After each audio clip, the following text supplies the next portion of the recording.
Okay, just like to welcome everyone to the workshop of the 12th of August. I just want to note that the workshop's being recorded and the footage will be placed on our website by Friday.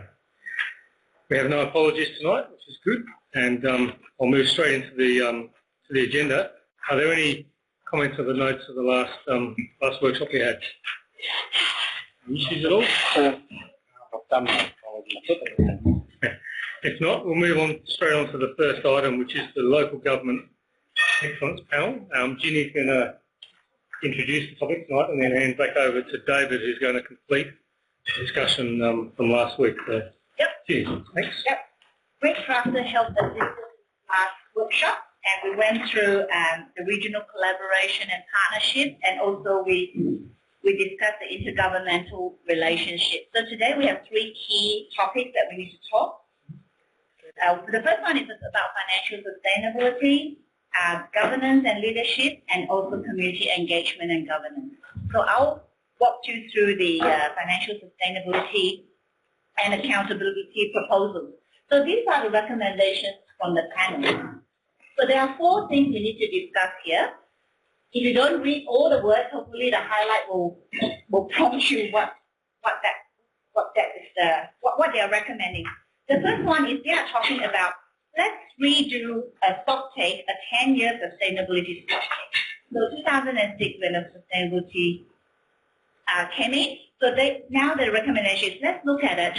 Are we better off in our asset planning, in our long-term financial plan, etc.? So that was the recommendation. We tried to populate some of the words from the sentiment that we had when we discussed in our submission, some of the elected members' comments. So what do you think? Do we support, do we not? So one of the comments is we have already undertaken significant work in terms of revamping our long-term financial plan and infrastructure asset management plan. We don't know what this stocktake will entail, and we don't know what sort of resources will be imposed upon us to do this particular stocktake. So that is my view, that is my comment, and what does elected members? I don't know if everyone can read them from the back. No, so basically it says that, so the first one we're dealing with the 3.1, that the LGA to undertake a 10-year sustainability stocktake to see if we need further renewal to improve financial and asset management of local government. So what does elected members feel that for the last few years what we have done, is it enough? Is it not enough? Do we need to support this recommendation? Is that going to tell us anything different other than all the other financial? That's right. Those are the issues that we need to raise. What value add? That was one of the things that I've highlighted. What value add will it be to us as a council? And what are the costs and what are the implications to us? So those are some of the issues. My general thinking is support in principle, but we do need further details as to what is the cost and what is the value add. Do you agree with that? Yes. I mean, they're two very different topics, so I'm a bit surprised we just lumped them together. Financial management and asset management are a million miles apart. Yeah, but they are financial sustainability. That's but how they're a million miles apart. So, they, to hide them in one sentence is, how many times do we look at and revalue assets, and then another group will say, no, a road can last 100 years. I mean, since I've been on council, it's changed left, right and centre. Yeah. But it is linked. Of course, but it is. But if you look at the task of asset management, get a technical exercise. It's not a financial exercise. It has financial implications, but it's a technical exercise. And you'd have to wonder across the councils the incredibly different ways everybody goes about it. As you mentioned with another council, let's not be careful. Come budget time, they drive around in a car and say, oh, this road needs a fix and that one needs a fix. That's their asset management. And every time an engineer looks at it, I mean, how many times have we come up with different figures just since you've been on the council? And we're still not quite sure whether it should be 100 years or 70 years or what it should be. So I think it would be fantastic if all of the councils adopted exactly the same structure for their road fixing and everything else, so you can get some comparison and it should be based on technical data. It must be based on science, yeah, not. So I think too, the financial side, it would be fantastic if you could look at every council's reports and compare them. So we can look at each other and see how we compare, but you can't. It's just like reading French, German and Dutch in one lesson because everybody does it differently. And it shouldn't be that way, you know. So that I think is a great benefit, to look at those two things. So we all do roughly the same thing in the same way. So this stocktake that the proposer is looking at a stocktake is actually not talking about uniforming or standardizing certain practices. So that particular recommendation is talking about a stocktake. So do we support a stocktake? We do support a stocktake in principle, but we need to know what the value it gets for us and what are the costs. Yeah? I agree with the point Ashley's making, though, that this will lead to councils having to provide some uniform basis, some standard of depreciation or boundaries around that, and the comparators across the whole of the sector will then be useful. Yeah. It's not done in a useful way. Well, I agree with your comment. Yep. Then we're not supportive. So our support is subject to it being, adding value to what we do. So we'll add another sentence. Yeah, we'll just again value add inconsistency. I think your third sentence there says it. I think. Yeah. If there's some value in, I don't know, but I mean we have Australian standards for so many things, in financial accounts and accounting, things like that. So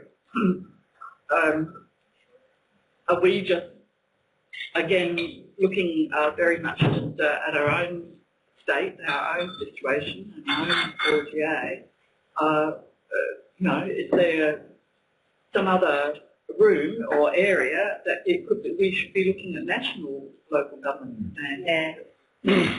Currently, this recommendation is about the local government. It is actually looking at, you're right, what are we compared with? I think it's a great idea. Yeah. There's no reason why you couldn't ask for this Australia-wide. We can't control that, but we can suggest it. Yeah. Okay. If that's support in principle, we move to... Can I ask you, when we say, because I still can't understand what we mean by a 10-year sustainability stocktake, what is that? Yeah, that is in the information.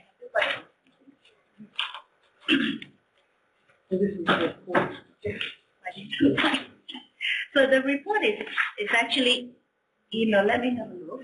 It's actually look at the accountability issues. It look at revenues issues. How do we collect revenue?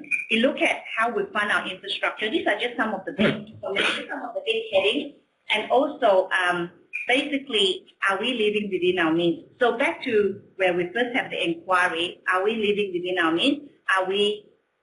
Do we have the sufficient income to cover our aging stock, asset stock, etc.? So it's looking at the value of the depreciable assets out there? Not necessarily, but it contributes to it. Whether a council is sustainable, can it raise income at a consistent level, not at height of sight, to maintain its infrastructure? That was one of the key. I suppose my concern is, and I know some councils really fall down on this, if a council or several councils don't have an up-to-date and accurate asset register, you haven't got a clue what sustainability is. We're doing better than most states. Oh, I think, the states, I don't, yeah. Ours is better than other councils.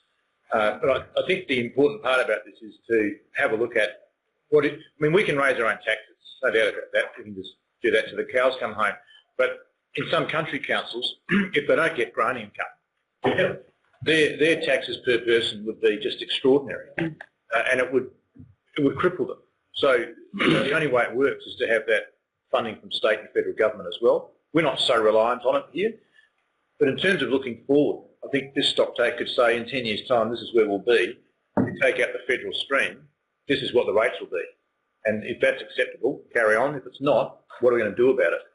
I guess the report is saying, don't just assume that what you do today is going to be fine in 10 years' time. Have a good hard look at it and try and project forward what will happen to the sector. And we've got 10-year financial plans, so it shouldn't be terribly hard to do. I think fantastic to do it. My only concern is, you know how many reports come out. Not worth that word. It's got to be in a form and a manner that we can chew it and bite it and work with it. And I think that's the third sentence there that Denise put in the draft response. That in red, to highlight further information should be sought on the cost and resources to complete the stocktake and assessment of the value that was derived from this before it's being commissioned. Okay. All right, we've got 3 other ones under this heading. The second one, it talks about to have LGA to strengthen a business partner program with council to further train elected members and staff. So a lot of activities are already underway. For instance, LGA are already issuing a lot of papers. How do we value our asset? How do we do internal control? How do we raise rates? So LGA are already working with council to some extent. How do we work better to educate elected members and staff?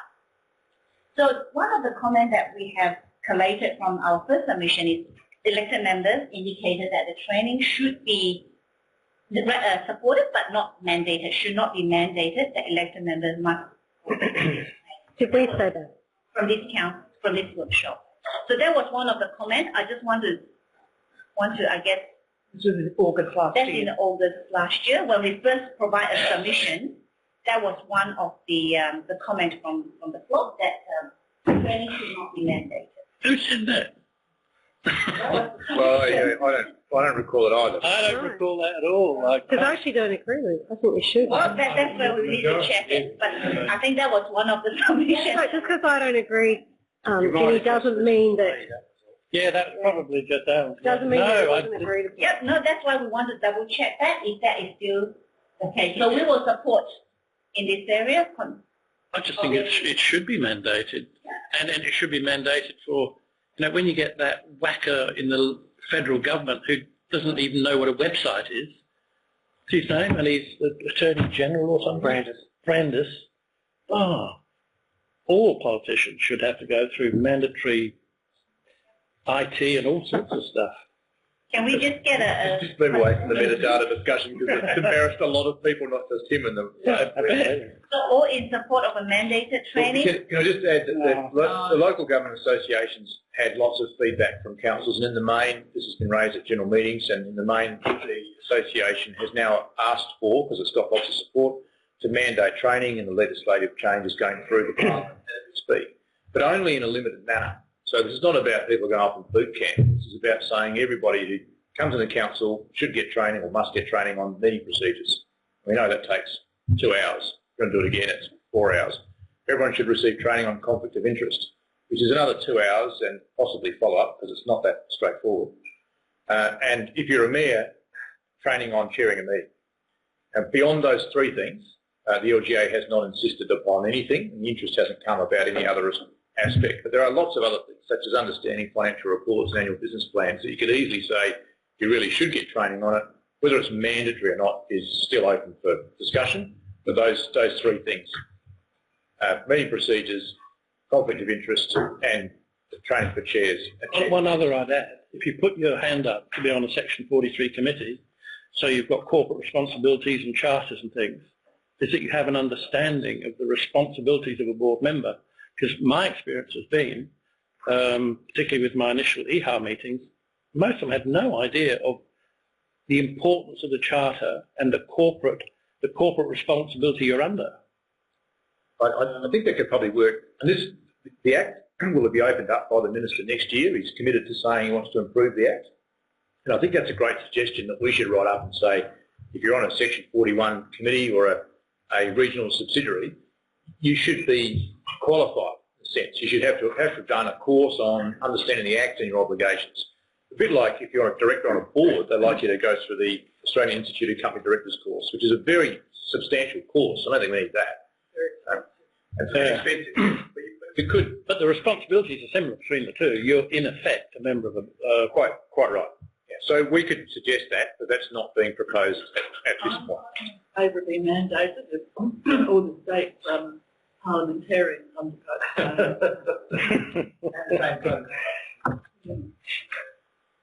Well, it's easy to say that we won't, that they don't. I think we're above that. I think we want to have a good, well-performing sector, and people should have at least basic skills, and skills can be taught.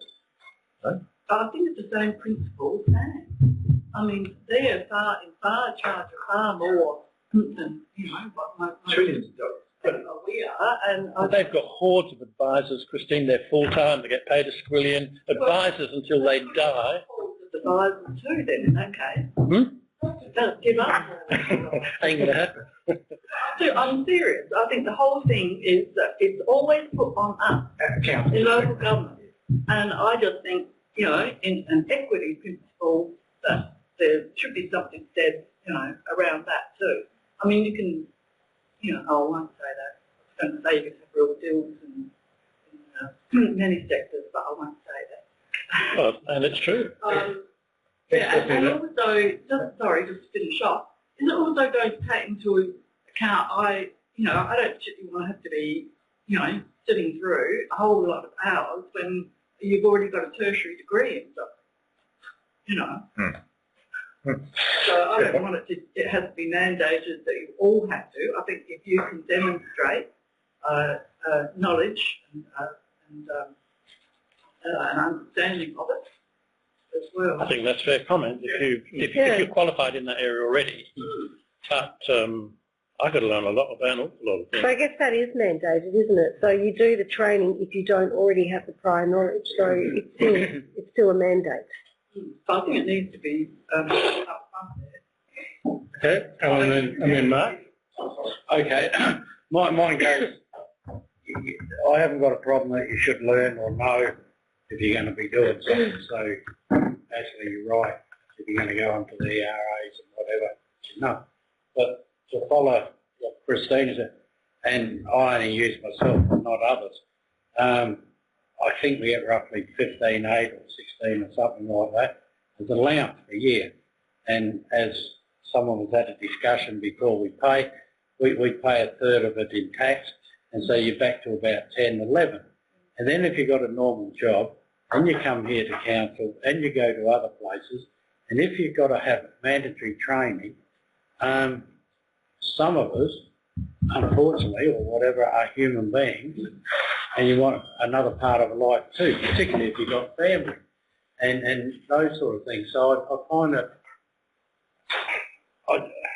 I don't think you should not know what you're doing, so I'm not out in that picture, but that if you're going to do mandatory tribal training, you should be adequately paid to do that.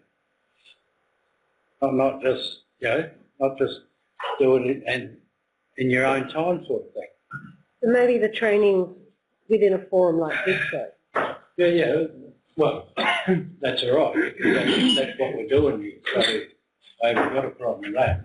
But what I'm thinking, as I sort of said, or what they're saying, is we come into our normal council stuff between now, so let's say you get voted in November, so by January we want you to go and sit down and do a course to learn this and that. Oh, I like me, Christmas holidays.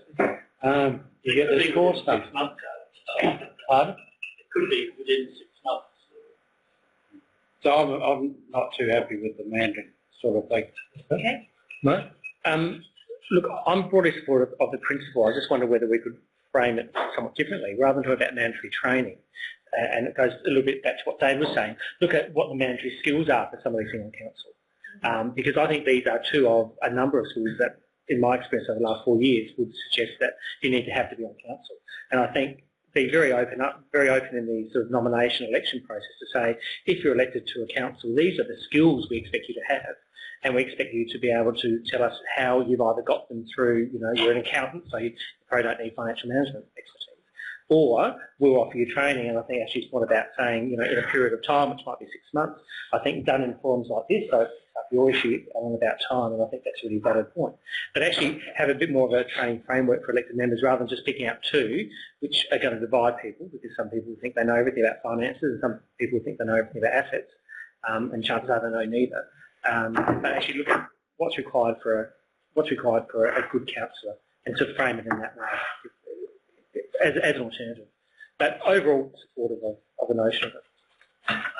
Also, there should be, it's not that, there should be some like introductory start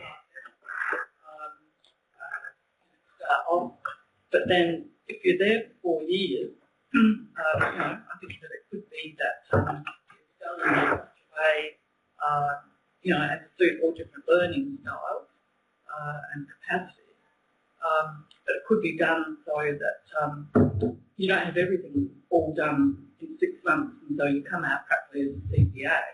I think we've got to be realistic here, and just a market thing saying, work out what are the absolute necessities that you need, to be able to bring a business plan.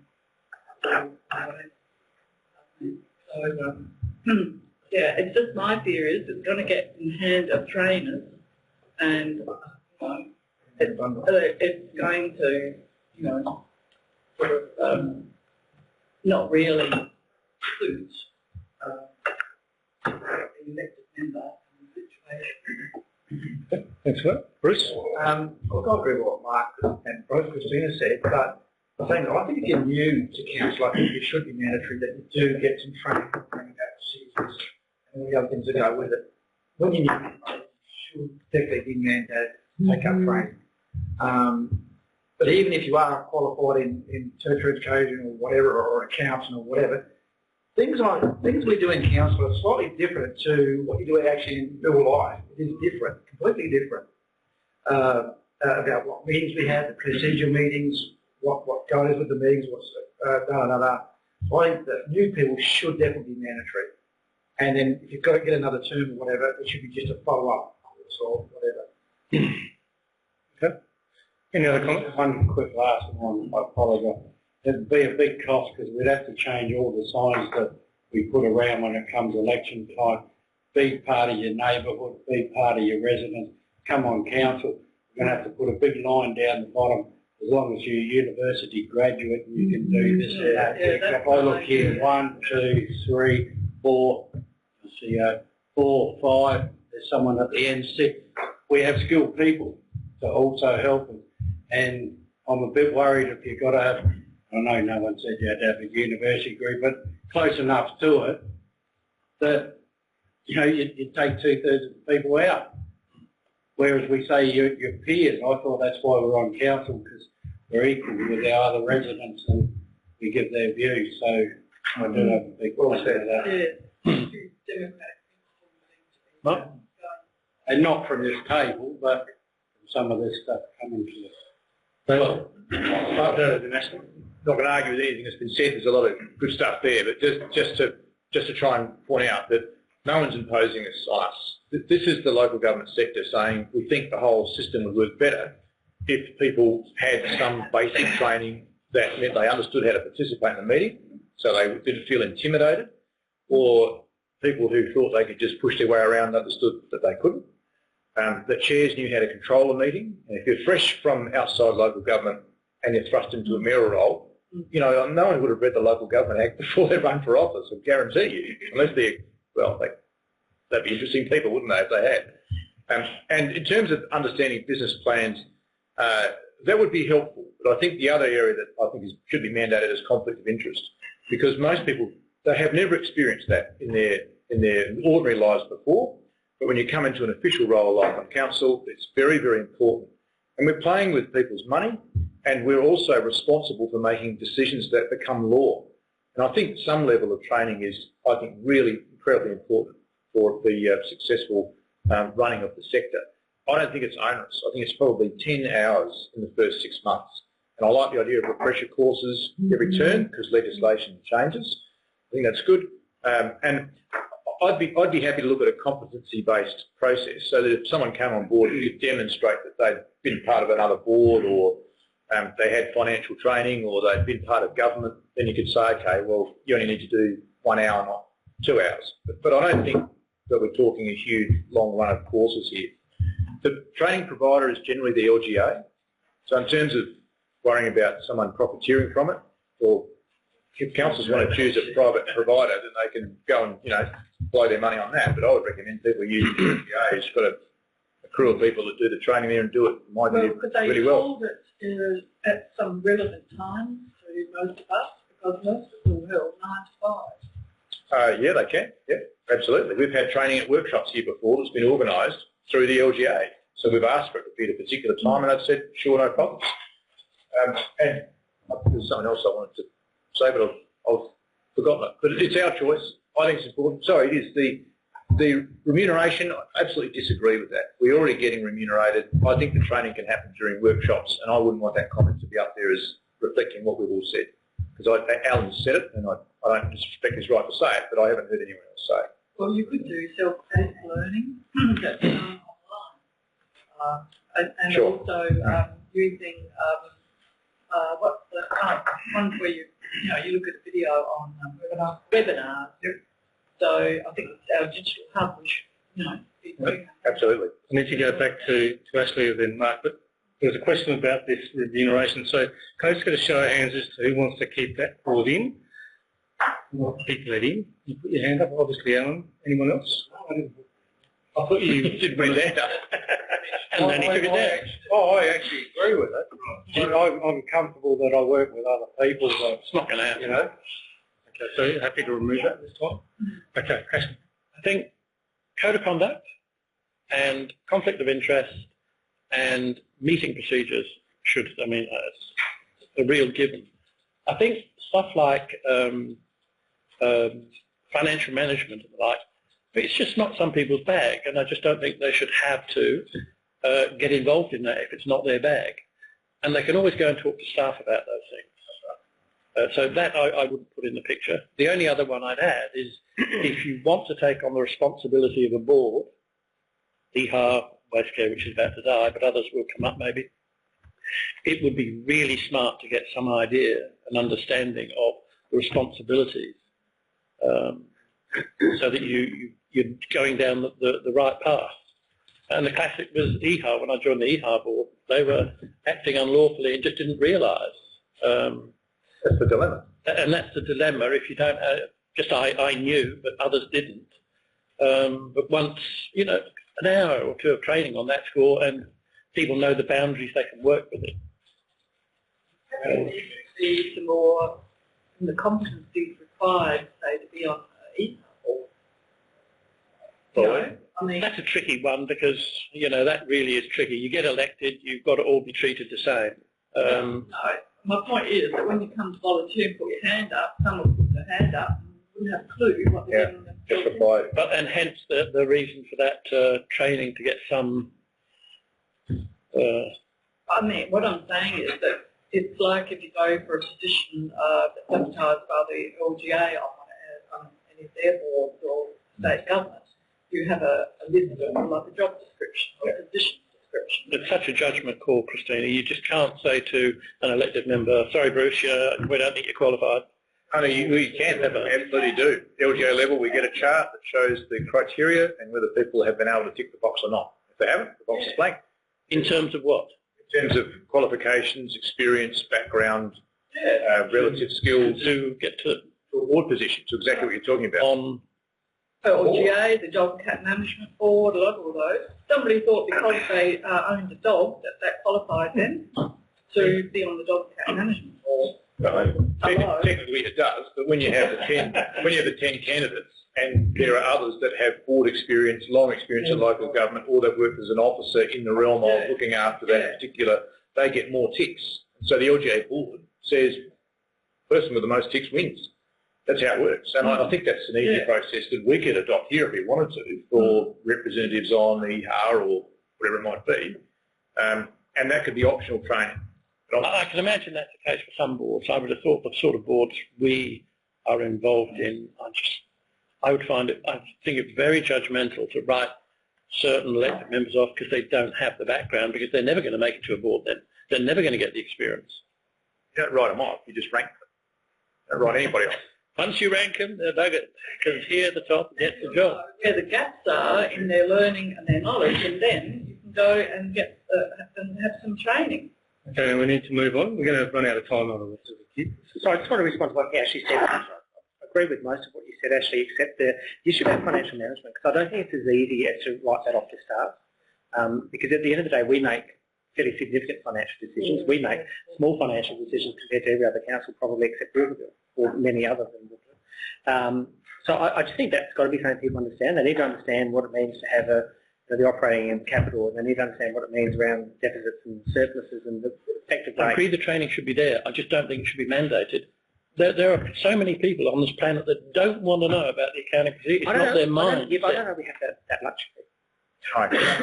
Neither sitting around the table, or neither sitting around the table. I don't think we have the luxury to do that. Yeah. Unless you're saying from every voter to the financial management. I'm a bit more open-minded about whether it's mandated or not, and I think that discussion will come back to us as to what should and what shouldn't be. But I think it's a really good discussion, and then there's factor and degree. Like, to what level do you have financial management training? And you certainly wouldn't ask people to do a CPA, as someone mentioned. No. Is it just an introductory thing, but having some idea that there's an asset management plan that's based on some science that drives your capital investment, which then sets up the basic structure of your budget, that's really important. And I can guarantee you people who come here new from outside wouldn't get that. And they could get it by sitting down with the staff. But I think now that the annual budget structure and the financial planning and asset management planning is now mandated by legislation, we could easily run some really basic training on that stuff.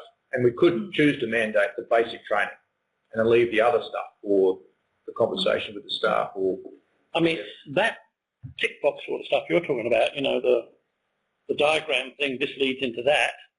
But I'm more talking about when you get into the deficits and where the money switches and not everybody will. Operating and what's capital. That, I think, is tricky. In terms of where the responsibilities are, I think I did a course with you, weren't we on one together, a financial management course with John, what's his face? Comrie, yeah. Look how that turned out. Bring us together, or the course, or... and I'd have to say, what I know now compared to when I came to council, huge amount of difference through two courses. Absolutely, and that's my point. I just don't think we can abdicate our responsibility on that. It might be that we mandate people sit down with Ginny for 2 hours as the requirement, just to understand the practicality. It's not about CPAs, it's not about months and months of training. It's just about... I'm happy to go along with it. We spend more time debating issues about money than we do anything else. Oh, absolutely. That's been my observation last week. $1,000 at a time. $1,000 at a time. Let's move on. Let's move on. I've learned all about roads. There you go. Okay, next item, Ginny. Just got two more information. The next item is there is a recommendation that So did we leave mandate in? No. with Sorry. silence on that mandate. I thought we got the support for mandate. Basic training, we talk about it should be mandated. Just basic training should be mandated, so we spell out, correct? We spell out those training that should be mandated. When we say mandated, that has a very distinct meaning in the law. Yeah, okay. Compulsory, basically, it means compulsory, isn't it? Compulsory by whom? Yeah, and if we put mandated in, I guess you have to come up with some consequences. There will be consequences. There'll be, the suggestion at the moment is to make it really simple to understand, and it would be that if you fail to complete the minimum mandated stuff, which as I say shouldn't be a lot, that you stand stand to suffer the same penalties if you didn't fill out your register of interests. So you've got a certain time period to fill it out. If you don't fill it out, you become ineligible to be a member, and ultimately the minister can case. I've never seen it happen, but it's a pretty simple mechanism. Thank you for reminding me. There you go. Yeah, So if that's inappropriate, then you need other consequences. Let me just remind you that we are voluntary, David. We are here as a voluntary basis, and not full time either. People that shouldn't be there, quite frankly. You're trying to dictate. Dictate people shouldn't be there. Let's forget other levels of government. That's just an excuse not to get our house in order. This is about us getting our house in order, and I support there being minimum mandated training for people. And just remind you that a lot of the issues that go to the Ombudsman are related to people who don't understand or claim not to understand the very basics about being a member of local government. It costs the council time and effort getting to that point. It costs the government and the whole of South Australia money in looking into those cases. So we have an expense that could be solved at least partially, and perhaps wholly, by getting people to understand their obligations and not stand behind some defence that they didn't have to do training, so therefore they didn't. That's what's happening at the moment, and the sector says it's not good enough. Okay, so if something goes to the Ombudsman in the future, the Ombudsman will say, well, you've had your training. It's not an excuse for you anymore. But you can be trained to the nth degree and still not Be comprehensive, yeah. Yep, that's right, but it can't be. What we want is it not to be used as a defence, and it is in a lot of cases. I think you're trying to dictate to people, David, what they should and should not be. Well, that's what mandate means. And I think it's unfair. I'm not sure We what... need to dictate who should be on council and who should not be. I think that's what you're trying to do, isn't it? No, I don't think that's what he's trying to do at all. It's just saying that you have, it's not actually volunteer, Bruce. We are elected, we do run campaigns, and we stop other people being on council who could But then take we up should those knock off all the words responsibilities. to say volunteer. yes. Sorry? Because that's how the whole council election is promoted, volunteer. Yeah, but we've No, I'm not paid an saying- allowance, so I'm not allowances saying aren't volunteers. I think we're responsible for budgets, we're responsible to the community, and you have to have a good basic understanding about what you're doing. And if you want to be on council, you should be trained for it. And Simple you as do that. without the law saying that you have to do it within X time, or what's going to happen to you. So what do you do though, Christine, if people say, well, I'm not going to do it? I don't see. So what's the point if people say, I'm not going to do it? What's that? You're happy with that? Well, same like code of conduct. You've got to have something, if you're going to put it in law, what is going to be the consequence if you do not attend the thing? Oh. You don't get sick by your name and all So that. you think there should be something there as a penalty? That's what I thought we were disagreeing. I don't know If you how have one. far this has been thought through with the consequences and what might be unintended consequences. The intention is the LGA will consider all the comments from all the councils and come back. So this isn't the conclusion to this discussion, but we need to move on because there's a raft of other things we need to discuss. Well, I'm not happy with it saying that we all agree that it should be mandated because obviously we don't. Well, I just put to you this, that if you think the training's important and you're not prepared to mandate it, don't bother. Make it optional like it is now, change nothing, and suffer the same consequences we suffer now. If you say it is important and it is mandated, then give it the same consequences as something else that we've decided is important. Register of interest is one example. Code of conduct and compliance with penalties and breaches under the new code is another example. That's quite a long process that involves the district court and ultimately the minister being able to dismiss a member. I don't think that's appropriate for training. There has to be some consequence. But that's what I'm saying. If it happens here and it gets into the members of Parliament and they'll do what they've done with just about nearly every other thing, they've put so much onto us and onus onto us without having money to do it. If they're going to pass this in law, are they going to provide us with training money? I doubt it. So our ratepayers, again, will have to cough up. This is what I'm very angry about. So you're saying it shouldn't be mandated at all? Well, I'm just saying think about what other consequences. I don't want to go in and just say, yes, I agree it should be mandated. I say I want it to be explored. Well, I just don't know how much it's going to cost you, and then the LGA charge an arm and a leg when they want to do something for councils. Well, it's not expensive, but are you suggesting the ratepayer would rather we weren't trained? I understand the penalties aren't there. I think what would be sensible is not to throw the baby out with the bathwater. Why don't we say that the consequences for not participating should match the impact of the training not being done. So it's got to be some kind of equality in the penalty matching the inaction. So you don't get publicly hung. It's appropriate. Crap. As much as you want to look forward to that. Reflect the consequences of the training that's being done. Yeah. I mean, it's got to be something, otherwise people will say I can't be bothered. No, this is what the whole thing about this. It just hasn't really thought through. So all I want to say is, look, I'm and other things like that, flagging, think about this. Perhaps after mandated you could have, however, there are concerns regarding And did you get it in state parliament? You get some of these parliamentarians that have gone and done when they've mandated stuff onto it, and it comes back and then, oh, fine, we haven't got any teeth to do this or whatever, and then it's got to go back again. Well, that's true, but we've time and time again had code of conduct breaches in this council. We've asked for things to be done and they haven't been done, and we're absolutely powerless and completely frustrated by it. Yeah, and so Right. you just walk in with this, I can foresee it. Okay, so let's say we support it subject to the consequences being agreed. We're not going to do Yeah, that's probably right. That's good. Covers everything. I think public flogging should be in. mandated training. Mind you, some people would volunteer. Tie you to a stake when we do it. And I still think that it's cost shifting. Again.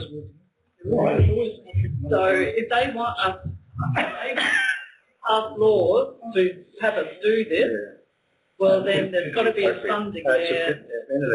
Mark, you listen to Christina, sorry, I'm Kerry. trying to get these words down as people are talking. Christina wants in there, Yeah, you all put it right, in there just about the listen, cost. get them back. And just one at a time though, that The consequences for not participating in military training. Got to remember, we're an instrumentality. We're a department of the state government. We do as we're told. That's life. If we're going to a good department and they love us so much, well then they can give us more money to do this. Yeah. Should be appropriate. And our support is subject to, so the further discussion of the consequences. Public flogging's off the table. Yeah, absolutely. Well, so can we just have a look at these words, please? Christina, particularly, look, the bottom paragraph there. Can you read that? I think that covers words. Now, did you want to have anything to do with costs as well? Yes, I did. So what, The first paragraph actually talks a little bit about it. Well, hang on, that just doesn't make sense what you've written. You've got to say what the consequences of not refusing to train, otherwise it doesn't. That's what it says. No, it doesn't. The consequences of what? Being trained? Of not of refusing to train, or oh, I didn't start. That's from I started lower in the paragraph. skills courses. It comes from non-participant. Literacy training just been added to the load. This is the first line. so costs associated with marriage The training. first paragraph, does that cover it? they talk about further costs and resources required. So it picks up your... I think you should say, actually saying not just further information. We should be saying in there, if this is going up, it should be mandatory, that the state government fund this. Why? Hang on a minute. Why the state government have not given us an opinion on this at all? This is the LGA asking an independent mob of people to tell us what they think would improve the sector. We are considering it, and if we want it, then we impose the cost on ourselves and on the ratepayer. The state government have to make the legislation come through, but we are asking for it. The state aren't imposing this on us. I made that really, really clear. It's not cost shifting. Okay? I cannot see how this would cost us. I can't see this would cost us any more money than the training that we received, that each of you have received when you first come on council and meeting procedures with Marjorie Schultz, with code of conduct training and conflict of interest training with the lawyers that have come out and done it. I just, Well, it does say that they're doing it with the state government. LGA are doing it with the state government. That's one of the opening things up there. I thought this was being Well, mandated. that's on the initial item. Mark, is this being mandated by the state? Isn't this going to be legislated? No, no. This is just a discussion paper that we're providing our response to. It's got nothing to do with the state government this time. It's a local government initiative. It's not a state government. And local government. Right. I'm happy with that last paragraph. Yeah, move along. Is that I want to know whether did we get these tapes? mandated? We just want to be clear, the basic training I don't mandated. know, I've got a copy because I'm doing the next bit. That stays, doesn't it? Right? Yeah, that yellow. I didn't see them, that was all. I think last week we got it. Yeah, move along. Okay, right. The next one is talking about investigations is having a new facility, I might need the mayor's help, or a new body to provide financial advice to council. So what that recommendation is saying is that to have another body to provide recommendations, to provide council advice on financial management, etc. My comment is we already have the LGA currently provided some of this advice, papers, guiding papers on sustainability. Why do we need that? So the general comment is we support the concept, but we need to know, does it cost us more? What are the resource implications, and why don't we actually just strengthen the current relationship we have with LGA? Jenny, that what you just said there is right on the nail for the other part we just talked about. Support the concept, but cost of and resources. What that word in there, yes. I'm saying that is what should be said in the other bit as well. But surely that paragraph there is core business for the LGA already. Well, don't they recognise that? Remember, this is done by an independent panel. This is an independent. Oh. Yeah, I would agree. I would have thought that they should have at least, in talking to LGA, say, well, this is core business, cross it off. Yeah. It's just core business. And it's done. To a large extent, that's what Jenny's saying. To a large extent, this is done. The local government financial managers association does a heap of this work as well. That's right. With LGA, and LGA has a lot of papers, guiding papers to guide us towards financial sustainability. I guess the sentiment is, yes, we may like a body for advice, but we need to strengthen our current, the last paragraph. But my concern with that is you're almost agreeing to a new overarching group, and we should be saying, well, this is what you do already, do it better. That's the bit in yellow at the bottom, I reckon. Yeah, but I don't want to find another structure costing, 5 more FTEs in there. Right, so we just say do not support. That's what the bottom thing in yellow I just referred to says. Read it from the first word. Read the bold thing. Get rid of the first paragraph? Yeah, I reckon. Yeah, okay. And also the first 2 lines. No, get rid of the first 2 lines. Oh, we have the other. Well, yes, but that could still mean, David, that don't create a new facility. Within the current facility, have 3 more staff. Or I just want to be, again, we pay for all this. We pay for the LGA. We don't know what is if there's a cost implication on that. So do we say do not support? And just strengthen the current structure. Yeah, I just like the last sentence here in yellow. I think that. So delete everything? Yeah. Everyone? You okay with that? That makes sense. Can we put then on existing structures within the LGA, so they... Within LGA? In other words, it's within the current body. Okay. One final one in sustainability is about, instead of each 68 councils have its own auditors, what about do we want to be audited under the Auditor General? So a bit like the state government. So this will be all councils audited under the Auditor General. I don't know, there's two minds in that. Support is the consistency in the auditing standards and the interpretation of legislation. So at the moment, sometimes we have recently faced some issues with the new legislation, WSB 13, about how we value our assets. Different councils, different auditors, different interpretations. The don't support mean is we already working, each council, our council in particular, for example, working through our internal control, working through certain mechanics to make sure that our financials are robust. Do we need someone to oversee all of it? Again, Big Brother dictating over us again, who's paying for this again? If the Auditor General does it, then is there a cost on council? We will see. And a cost on ratepayers?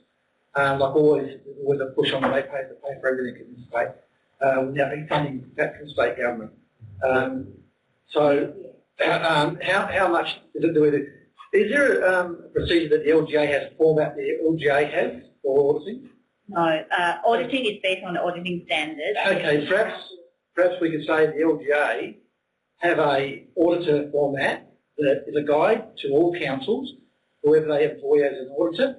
These are the guides that they should adhere to, or even strict guides that they must adhere to. They do already, don't they? Yeah, the auditors, are based on the auditing standard, accounting standard. So it's not based on. Can't change that. You can't change that. It's an international standard. That's right. So if you look at the last paragraph, that's another comment I made. If local government bodies are seeking to further enhance its role, the importance of local government, then asking the Auditor General, does that reflect that? Does that mean we are, again, like you said, the Councillor, please, the big...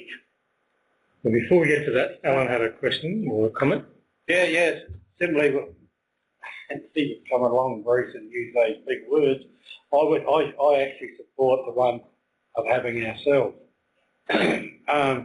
There's certain things, and Cosmos probably comes into it, that over a period of time, and now I know where this is coming. I couldn't read it, but I didn't think I had a document. But apparently it comes from when Greg came last week. That's part of this. Yeah. So I can see in another picture that a lot of it should be pulled in to a central sort of thing. But the audit, I think, should be similar to what it is now, that these people should at least comply with their rules, their whole idea. So I don't support it going to the bigger body. I support that second part.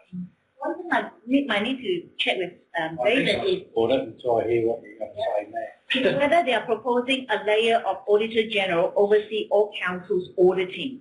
So whether they are proposing another level to oversee the audit. Is that what, David, do you think that's what they're seeking? My understanding of this one is that the panel thought that there'd be benefits in having the state control the auditing for consistency purposes, yes, and to make it very clear to the state what was happening in the sector.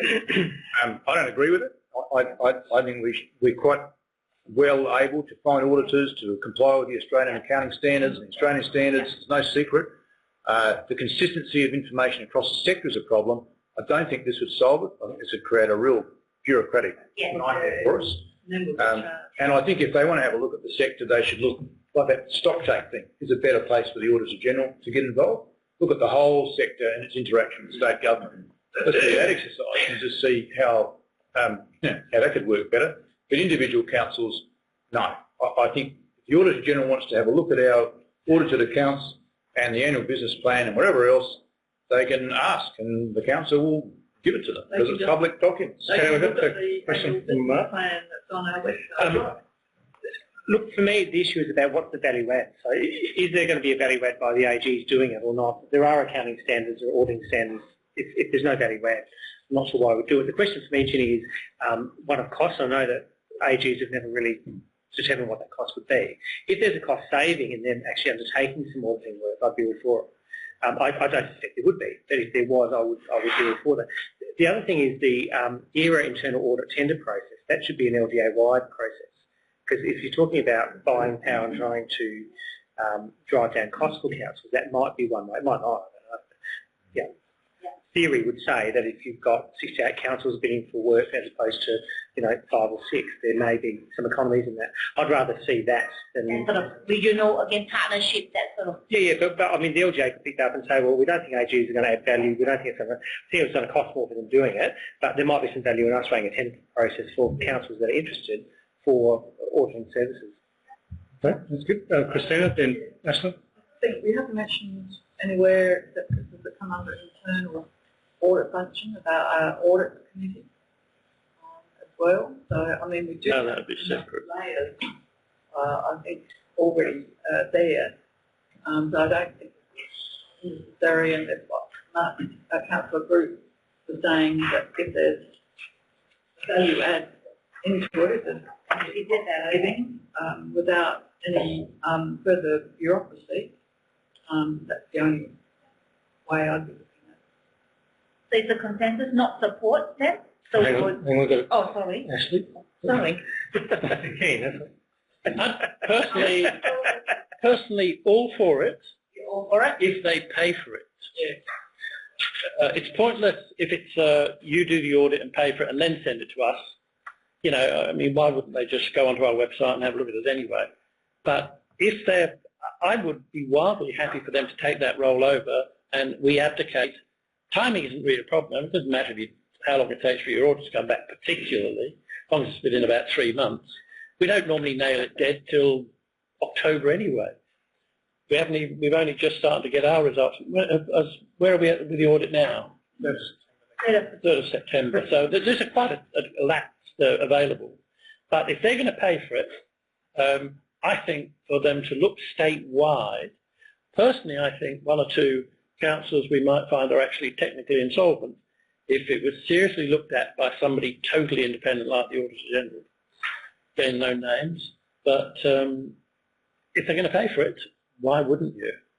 But I think to have a body look at the entire council, I think that the information that could come out of that could be really valuable.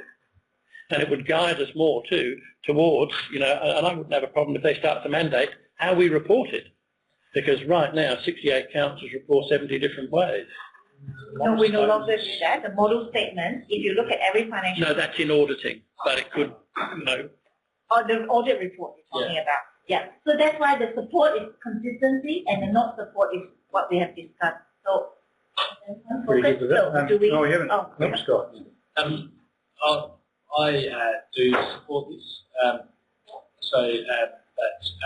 course, I'm not saying what costs are. Absolutely.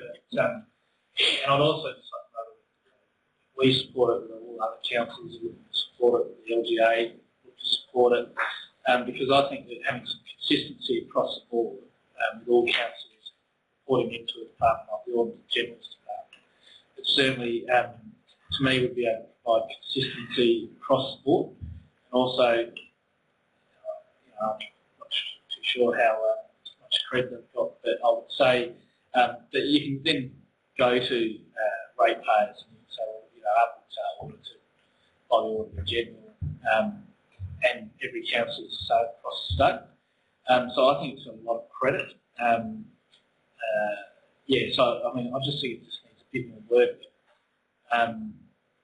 Whether we just put our hand up and all the other councils go, no, you're not looking at our books, sort of thing. But I think it should be open, transparent. It's going to give the state government then, I guess, I feel it would give the state government of the day an idea of actually what the councils are doing, what they're achieving, what their books look like, so they have a bit better understanding of what local government is actually doing. What's that? They can already look at our books anyway, can't they? Audit, yes, actually, funny enough, currently they are reviewing some of the items. They're going through an audit at the moment to look at.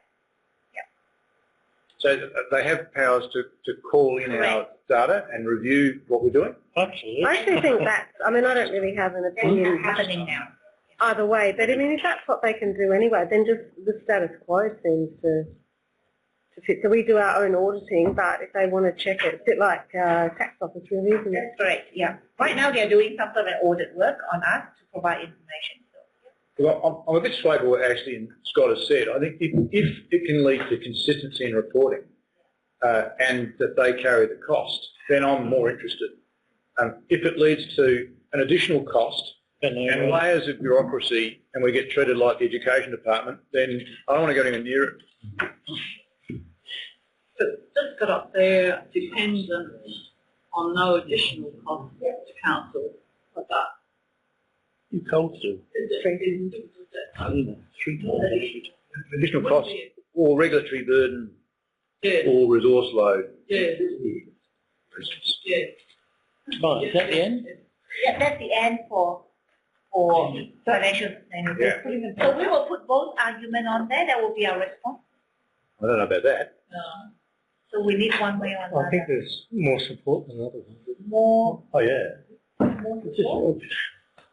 More. Conditional support on those aspects. Yeah, I'm happy to conditionally support it, subject to...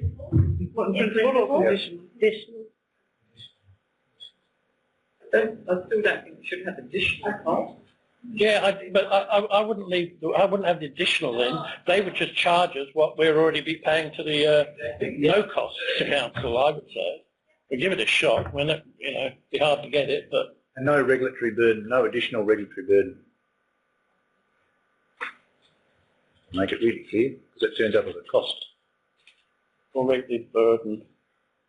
not sure the resource load is of much value because And no, you're doing that, sending it off, it's not going to get No, more but resource load. if you have to double prepare stuff. Yeah. Or have 20 copies of it, something, so it shouldn't be, the onus should not be on Double our prepare, staff. you know what a photocopy is? Well, they send 2 auditors and demand we provide them with an office with phones and computers. Well, we need to move on to the next part. David, you're going to Yeah, I'm going lead to. us through this part? Now we've dealt with that really easy stuff, we'll move on to the next bit. Now, just to let you know that I have a copy of what's on the screen because I pitched it off of Kerry. What we were sent was what's embedded, the links embedded in your workshop papers, which is the actual paper from the panel and the summary, I think. I can't open the links, but that's what I believe everyone's got. So I'm using this as a prompt to work through what's up there, and I made a couple of notes on it. So this is about governance and leadership, and essentially the panel thought that there were some quirks about our local government system which didn't quite gel in their mind. And in terms of increasing our credibility in the general public, they thought that we'd benefit from a few suggestions. We discussed the first one a bit last week about voting, and the general view I thought was that people were interested in being the same as the other levels of government. So I told you that story about that bloke on the West Coast who said, I want voluntary voting, but if I can't get the other 2, then I just want to be the same.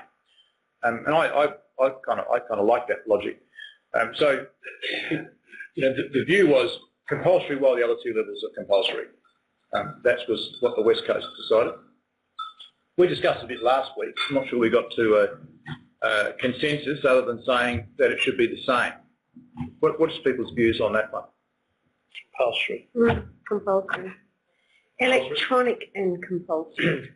I'm against compulsory voting. I think the system works as well as it is. People want to vote, they'll vote. If they don't, they won't vote. I think that if they really wanted to vote, they would really vote. I think a lot of people don't even want to vote in state and federal elections. If they had the option, they wouldn't vote. I think it's democratic that people have the right and choice whether they want to vote or not want to vote. And that one down below there, that condition is given to enable council. I think that's very, very dangerous. Which one? No, let's stay with 4.1 if we can. Very dangerous. Let me try and guide us through the I wonder who put that in. dangerous rocks and reefs. And Right, so we've got 1, 2, 3 and 1 again. Keep going. The minister's running it over, he's taken over. Well, to the Minister, Thank well, you. if it's going to be compulsory, obviously we've been talking about cost most of the night. Well, it is, where the cost of this. It's a really good question. And when I raised this with the Electoral Commissioner, the Commissioner said, you know what, there's no additional costs because you have to, by law, send a ballot kit to every voter anyway. They'll get it. In fact, she said, the additional costs, if there are any, come from enforcement. And she said, I'm not interested. It costs us a lot of money. The fine money we receive goes straight to Treasury. She said, but you could ask to have the enforcement role and collect the fines. So you could, in fact, find, like parking fines, it becomes revenue neutral. And I thought that was a really interesting model. And the reason that we raised this was Adelaide City Council have asked for compulsory voting because they've got a different act, remember? They're not part of our act. And we're talking about it in that context. She said, well, they've got a big enough administration. They could actually run all that process. They could decide whether to fine people or not, because they don't have to. And they could decide what the amount of the fine was and how hard to push it. But she said they could keep all the revenue and we'd have to go to Treasury. It was like that. So it's still postal voting. Yeah, no sense of changing that. There was no, well, I don't think the panel suggested that changed. We could if we thought it was better. Because I think it's always the old story, isn't it, that you might have to compulsory vote and or you might have to return your ballot back, but what you put inside that is your secret. It's up to you. Yeah. Now we want to fine people for not voting. You know, say, post a fine on you. $500 or $200. Well, it's only It's the same with state and $20 federal. now. It's good enough for the federal and state You only get fined $20 if you don't have your name crossed off. Same. It's not bugger all. That's That's what a bad debt. Right? It's only I 20 suppose I'll be 50 or 20 when I voted for John Lennon. That's been And gone. look what happened to him. I guess one of the observations the panel have made clear to them is if you want to be taken seriously as a level of government, then why do you tolerate being the only one that's voluntary and the other two are not? Because doesn't that say, well, they're really serious, but this one's not? I agree. Why don't you ask to be the same so that you have the same level of credibility in terms of the voting process? The behaviour is up to us, I think. It's all, if we're all compulsory. Sorry, I keep putting up my hand.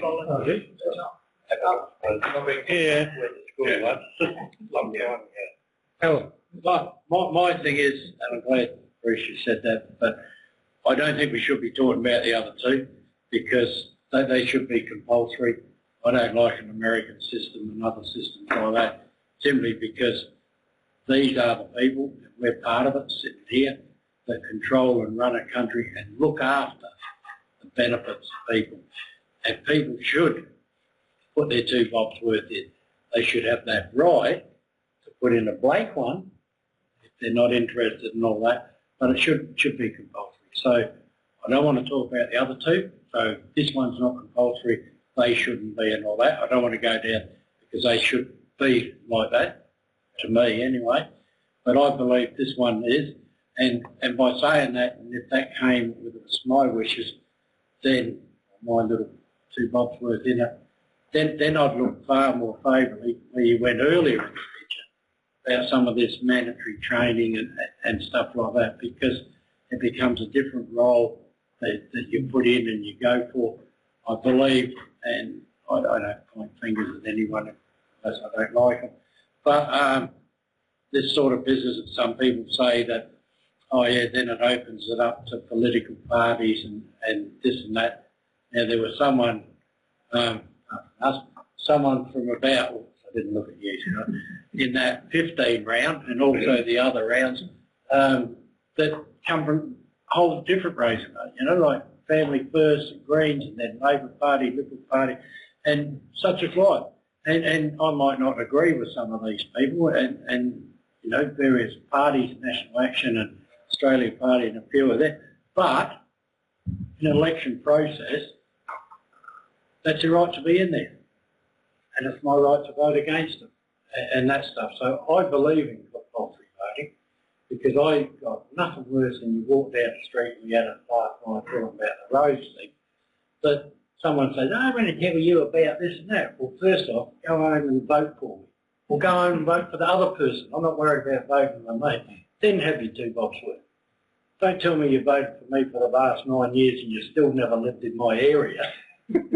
Eventually I got to have some training and I learned that's not the truth. Moved down to Galway Avenue, you got a better chance, not over John Street.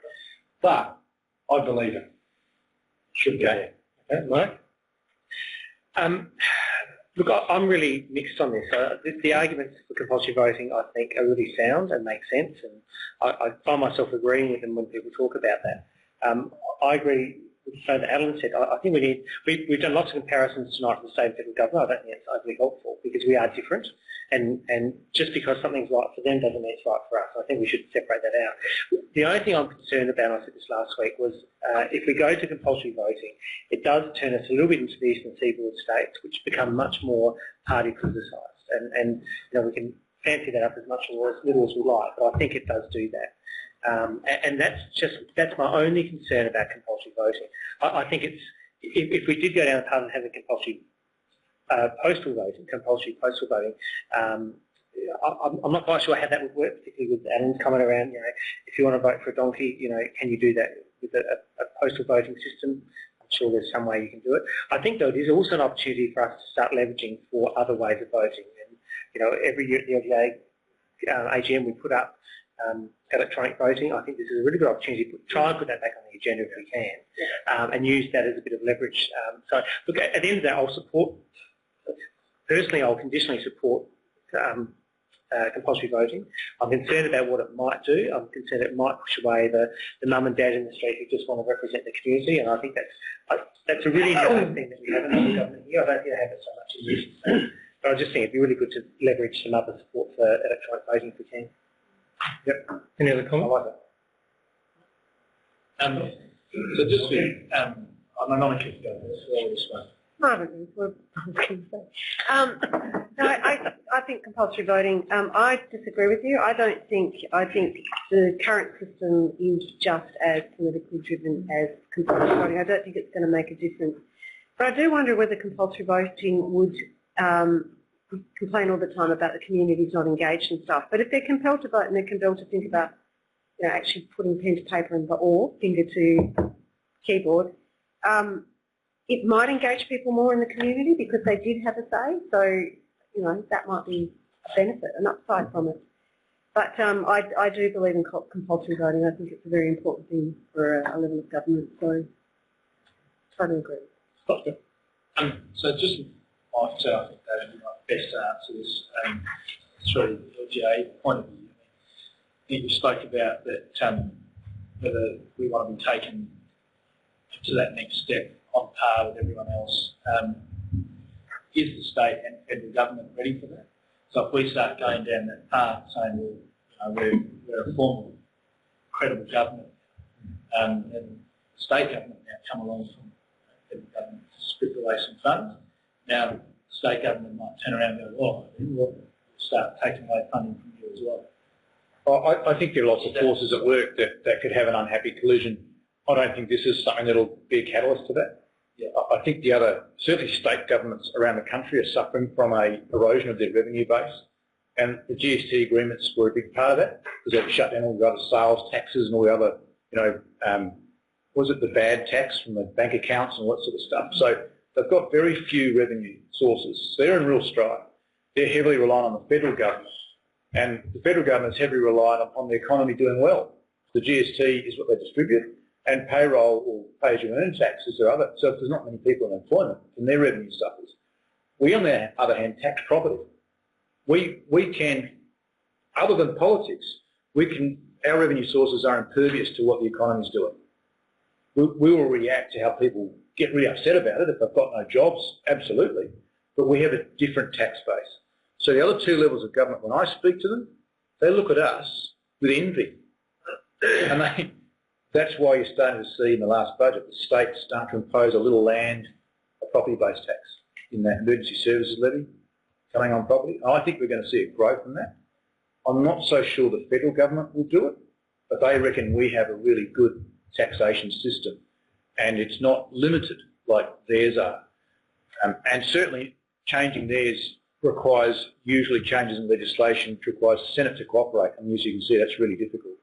So I'm not so sure that this will make a difference. I think other things, like their restrictions, will probably keep trying to push away from us. Having said that, Rudd's government was the most generous to local government since probably Fraser's government in terms of economic stimulus, because he wanted to get money into communities and being spent. So he'd come up with a program. We asked for it, but he responded and gave it to us.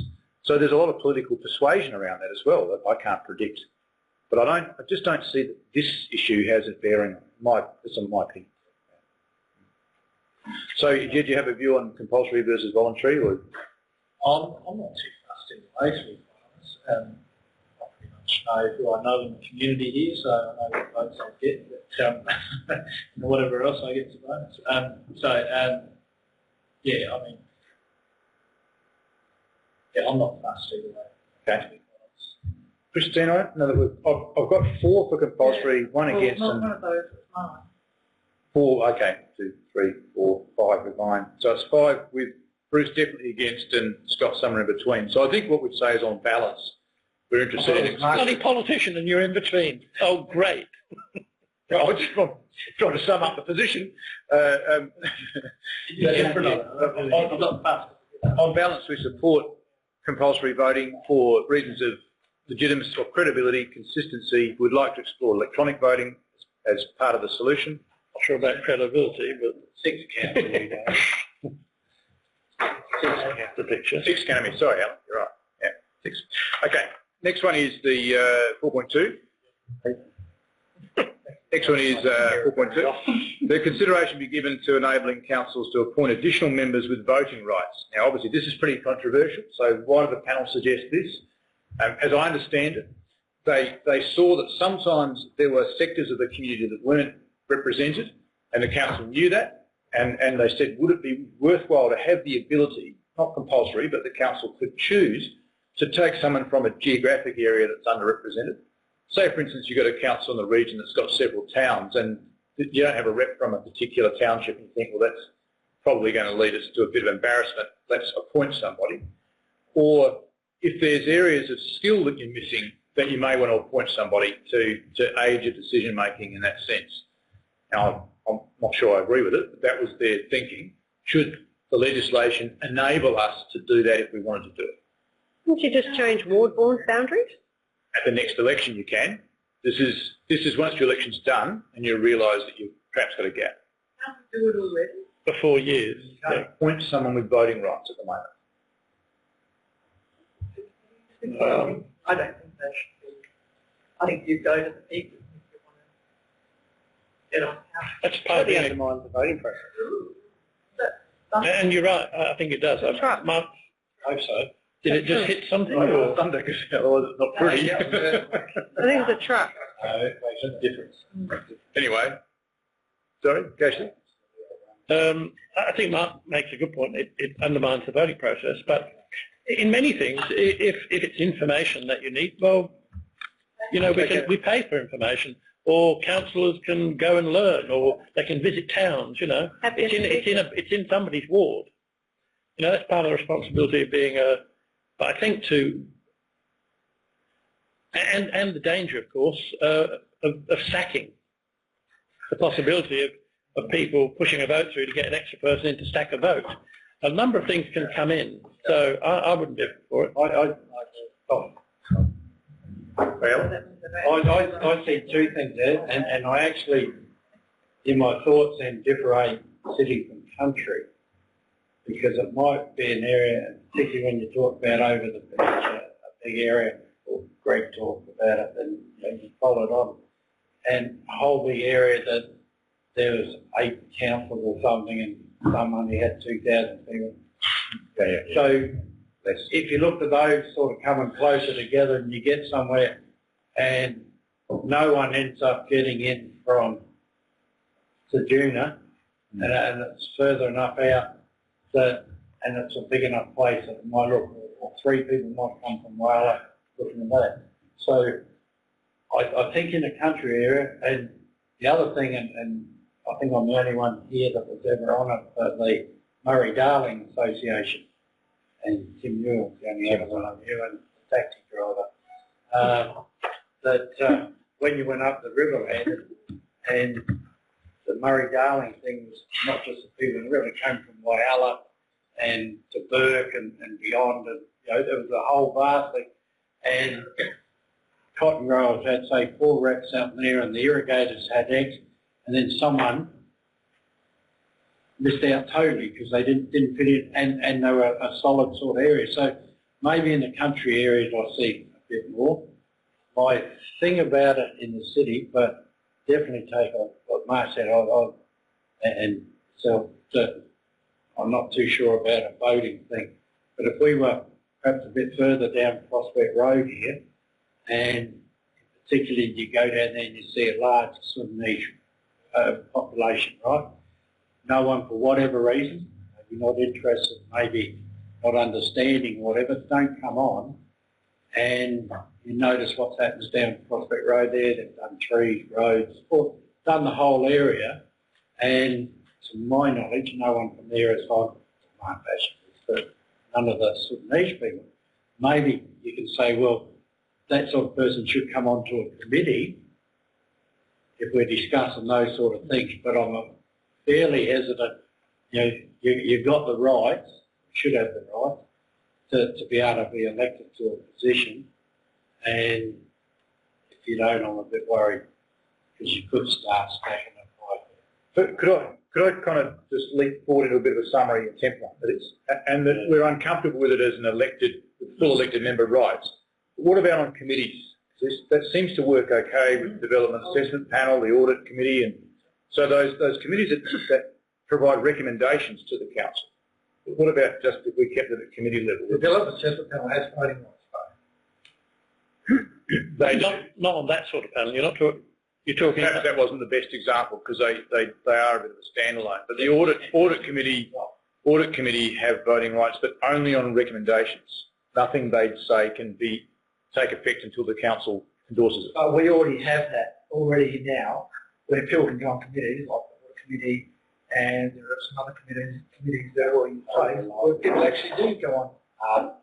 Can they come on any committee? And where do you draw the line about adequate representation of all sectors of the community? You could be having, all about, in, say, Port Adelaide area, just for example, like, say, if that's transported, like Alan was saying, out the country, well, how do you get to choose? Is it the one that has the most members of a certain ethno-specific community or what? Councils, when we choose Look people how on diverse we are here. Look how diverse we are. we're not at all. we are. The middle class white. We're very diverse. Oh, yeah. Play with a step ladder out the front. We're not diverse. But just on the numbers game, you could imagine a situation where a council had, let's say, 9 elected members. They were 5-4 on a split vote, and there were 2 non-elected members who sided. I can't hear you because Monica's speaking over you, sorry. Pet, how awful. You can imagine a council with 9 elected members. They're split 5-4, and then the 2 non-elected members vote with the 4, and then it's 6. And it's just not democratic, is it? That these 2 could turn the vote of the democratically elected members. That is just... So we say not even on committees, because currently we have some ability to appoint people to committees. But maybe it's for a short period of time as well. We already do have people that go on this committee. That's right. No, I think it's not an issue for me. To provide more equity and specific knowledge and expertise, they can go on there, be appointed. We have staff. They too are a part of our... Okay. So what we've got up there is that current arrangements already support appointment of non-elected persons to committees, I presume. Is that what that means? Yeah. Right, so let's put that in there. And then it should be at the council's discretion as to whether they use it or not. Happy with that? Okay. The next one, 4.3, is about training. I think we've done enough on that for about 3 months. We will change that a little bit, the mandatory training. You later on, Judy, will change that. Thank you very much to match our previous comments. Don't start it again. 4.4, that the responsibilities of mayors and chairpersons as set out in the Act be reviewed, and that the review change the responsibilities of the chair or mayor to match more what the community expects. Such as? What does that mean? Well, okay, under the Act, and we've got a former mayor here, and we've got some aspirant mayors and formerly aspirant mayors. The Act says that the mayor must chair meetings, that the mayor must be the spokesperson for the council. That right can be taken away, and the mayor must. I think there's one other thing. I never remember what the third thing is, but there are only 3 things that the mayor must do under the Act. Okay. Now, when you talk to a member of the public talks to me as the mayor, I'm sure Chris has got her own stories, they expect that you have actually quite a lot more power than that you actually direct the traffic, that you direct the staff, that you set the agenda for the meetings, that you influence the budget, They do increase now. Right, okay. So what The CEO. what the panel said is, wasn't that interesting that you've got a public that expects that? Your Act doesn't support that at all. You've got a big gap between expectation and reality.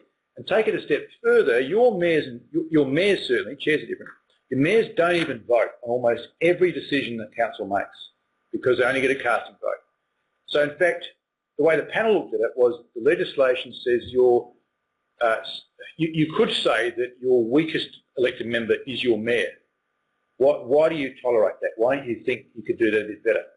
Now, of course, all the mayors have gone, we don't want to talk about this because it's us, but the panel said you should discuss it because the public expect that the mayors and chairs have a higher role than actually the Act lets them have.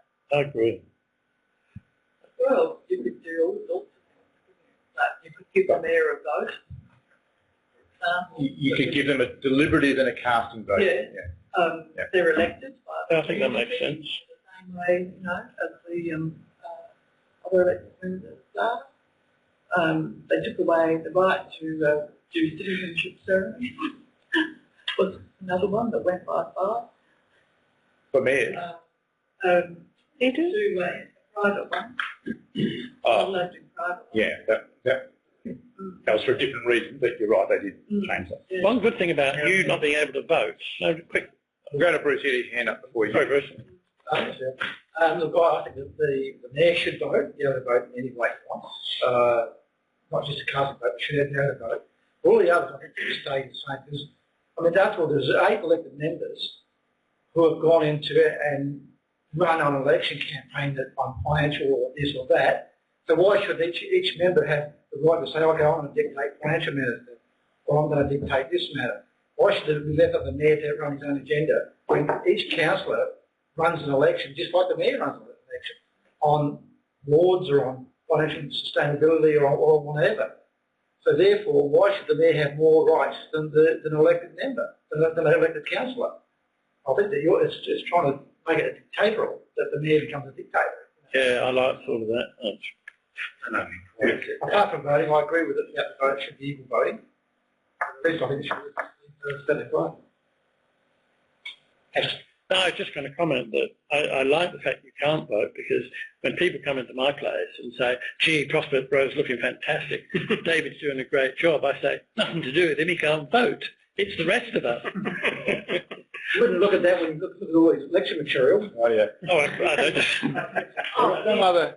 I do wonder if I actually ever went to those council meetings. Yeah.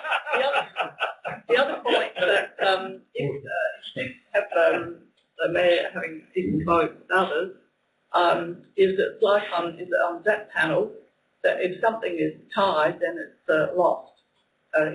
It's declared in that. Mayor had a vote, there'd be no tie vote. Anyway. Yeah. Well, it just depends. No, I think I'm for mayor having a deliberative vote and a casting vote. Be part of the process.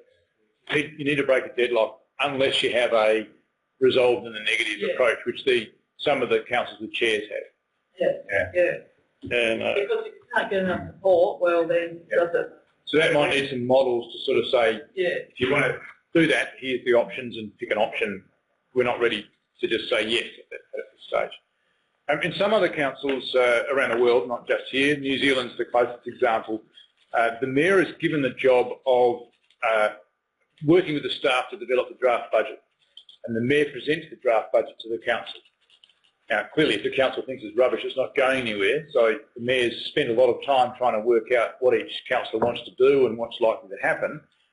But that job is given to the mayor not just in a power sense, but it's their job. They have to go and take responsibility for preparing the draft budget with the staff. Now, at this stage, we give that job to the CEO, but that is something else the panel said, you could think about that as a model. I don't have a view on it, but just to give you an example. So then you could say, okay, then we don't need a CEO anymore. Get rid of the CEO and just have the directors or the managers. I don't know about that. Well, you're saying you're trying to surpass the CEOs, which the CEO does now. could you send From the panel, not from David. Can you send Bruce your job spec? Underline a few other things you do. The vote, like you said, the voting is sort of thing, but I am worried about them having that casting vote. Reality is, people out there, and it's not just because they read David's material at election time, but it also fits into other ones that people do think that the mayor has that, the glorious role of doing everything, stopping traffic. In fact, when Don Dunstan went down to that hotel at Glenelg to stop the tidal wave coming, the mayor of Glenelg actually went inside the room and shut the doors. He was a bit frightened in those days. But you wouldn't have been here. I'm a bit young.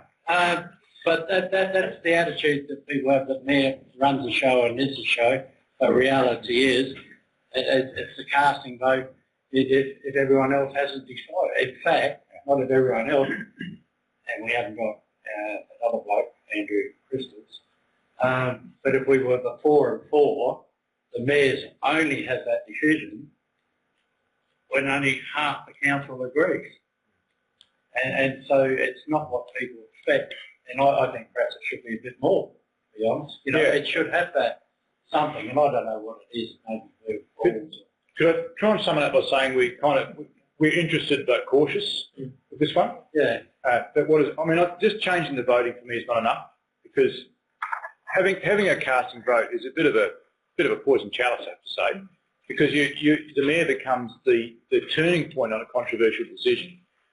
It's not an especially good role to give your leader.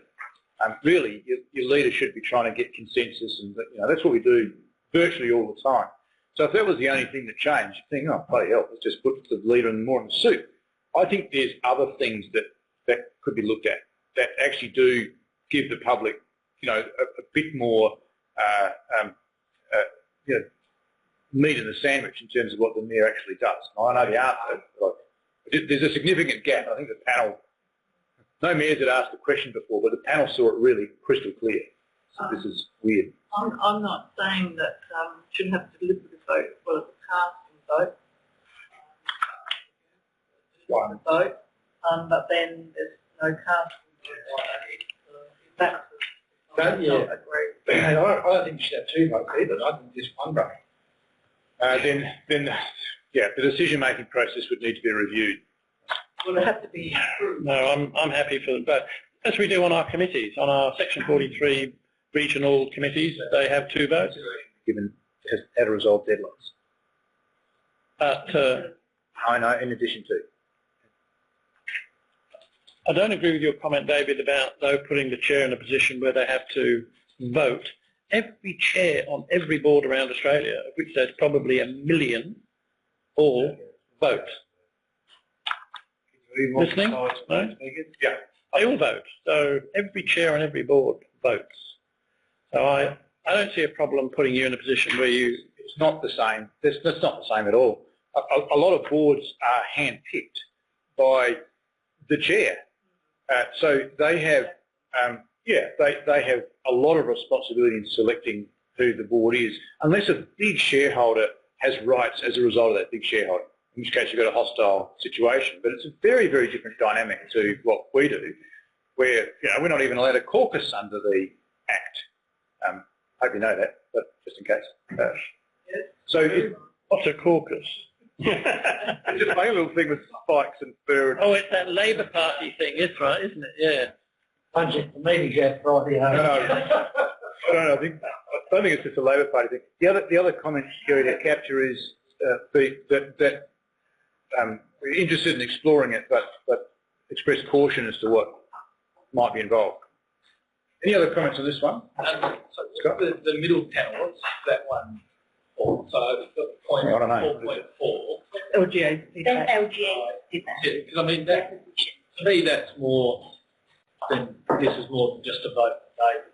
I mean, this is sort of saying, mayor or chairperson can facilitate roles as suggested by the panel. Surely they do that already.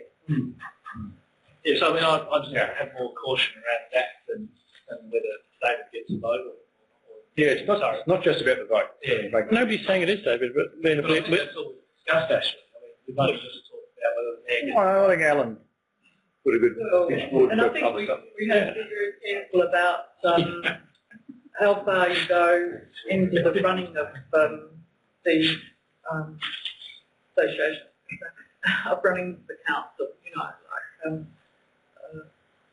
CEOs over the years have been given far more roles than that, but I think that and perhaps the mayor's role sort of diluted, but I don't know.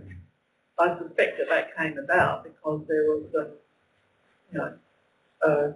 things going on where obviously that it was thought that it should be changed, but I can't think of specific examples. Yeah. But usually there's some reactionary thing, and say, oh well, we better pass it over to the CEO as the paid person and separate out the roles. Give us some history. Yeah. Bruce? Sorry, I was just going to finish up. Before you're interrupted. So I wouldn't say that there. But is that, a lot of people, and there's a lot of mayors out there that sort of see their role as chairing the meeting and opening and closing things, that's their duty. There's some mayors that are some mayors that are full-time in their position, and some that are more involved in the sort of day-to-day strategic sort of side of the council. So I think it's more the LGA sort of just pushing it off to sort of say, well, people will vote and make them happy sort of thing. I think it just needs to be, well, is the mayoral position, is it a full-time position in council? And if it's not, then I think they need to strip that away. So that some of those councils that do have full-time mayors, they say, well, no, sorry, it's not a full-time position. CEO will start to run, because councils are becoming big business. And I think when you've got mayors that have political agendas getting involved in the way that the council should be run, to me that's where this more sort of fits in. So I just sort of think it should be a bit more uniform across the LGA. Well, mayoral position is an elected position, and Gary Hanson might not agree with me saying it shouldn't be a full-time mayor, but I think that it's something that should be discussed. It should be full-time? No, I don't think it should be full-time. Right. And it does beg the broader question about scale and responsibility. You know, if you're in a small country council, you know, some of those ones we've got that are under 2,000 residents and 8 members and a mayor, or 8 members and one of them's a chair, for instance. You just have to think, what's the right model there? Because you've got a CEO and staff as well. If you're in a different model, you kind of say, well, elect a CEO, make it a serious job. You want to combine it and do it properly. Or else it's really your ceremonial and the CEO does the work and you're out there just trying to listen to the community, and what we've got is kind of okay. If you start saying, looking on to bring 160,000 people, or Playford might get to 220,000 over the next 10 years, that's a pretty serious undertaking. And is that a different model that you'd think about for a council of that size? Because at the moment, the Mayor of Onkaparinga only has to chair 12 meetings a year and be the principal spokesperson of the council, and can choose to do nothing else, and no one can enforce that mayor, I said she, but that mayor does anything else, which just seems ludicrous. And that's what the panel is saying, a big gap between what the Act says and what people expect and what it's probably reasonable to expect. And so I think what we should sum up is, the question's a good question, but what does that mean? I think there's a lot more work before I do. Have you thought of other things? I mean, I'm a bit blank, I'm afraid.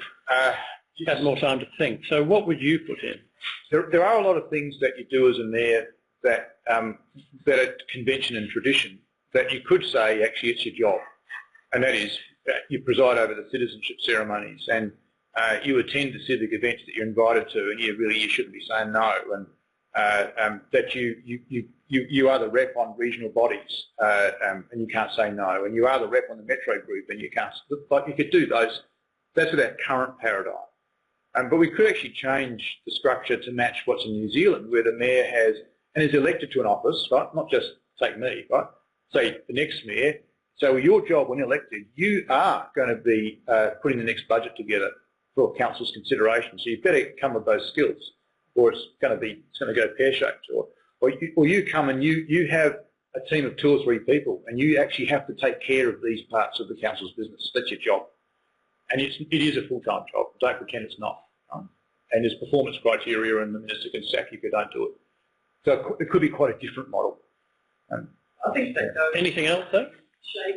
Shape of the councils. Like, you know, we've had got mega councils now, which if you were a mayor 30 years ago, it'd be totally, you know, you'd have 129 smaller councils, you know, and doing things. Yep. The mayor of Enfield, the mayor of Port Adelaide, now you've got one for the whole jolly dang lot, you know. Yes. So I think it's more than just the role of the mayor, it's also the context of what mayor is. You think it's some job for a I moment? think that's fair enough. We've got to move on. I know Mark wants to finish. We've got a 4th budget review to have a look at too. Is there any? Just want to seek further clarification on this, what you sort of suggested. The last line there, interested in exploring options, I should say, this option, probably not that options, but cautious as to what may be involved and say what the implications are. So I think, let's not say no, but we're not saying yes either. So I think Ashley's quite right. What is there? I don't know. Yeah, I can't remember. It's also quite contextual for different, it's different councils' context. Our context is completely different to a country one, so. Perhaps, and if you think about their regional model, you kind of think about it differently, so maybe this has to wait for that to be resolved. Anyway, the next one, governance and leadership, item 4.5, yeah. I'm only going to do another 2, there's another 12, right? This one, 4.5, that the person elected as mayor or chair is limited to serving a maximum of 3 terms. No. It's not democratic. Well, if you restrict that, you restrict elected members as well. So why is it fair for the mayor and not fair for elected members? So if you want one for one, then you do it for all, I think. Yep. Any other views on that? Really monitor. Limited to half terms. 2 half terms. There's been mixed views on this, but mostly people have said, why don't you leave it to democracy? Yes. If the community's sick of someone, they can throw them out. It's the same issue as the bringing people in with voting rights. That's not our decision to make. Yeah. It's the community's. If they feel 2 is enough, they'll vote with their fingers or pens. Hopefully their fingers.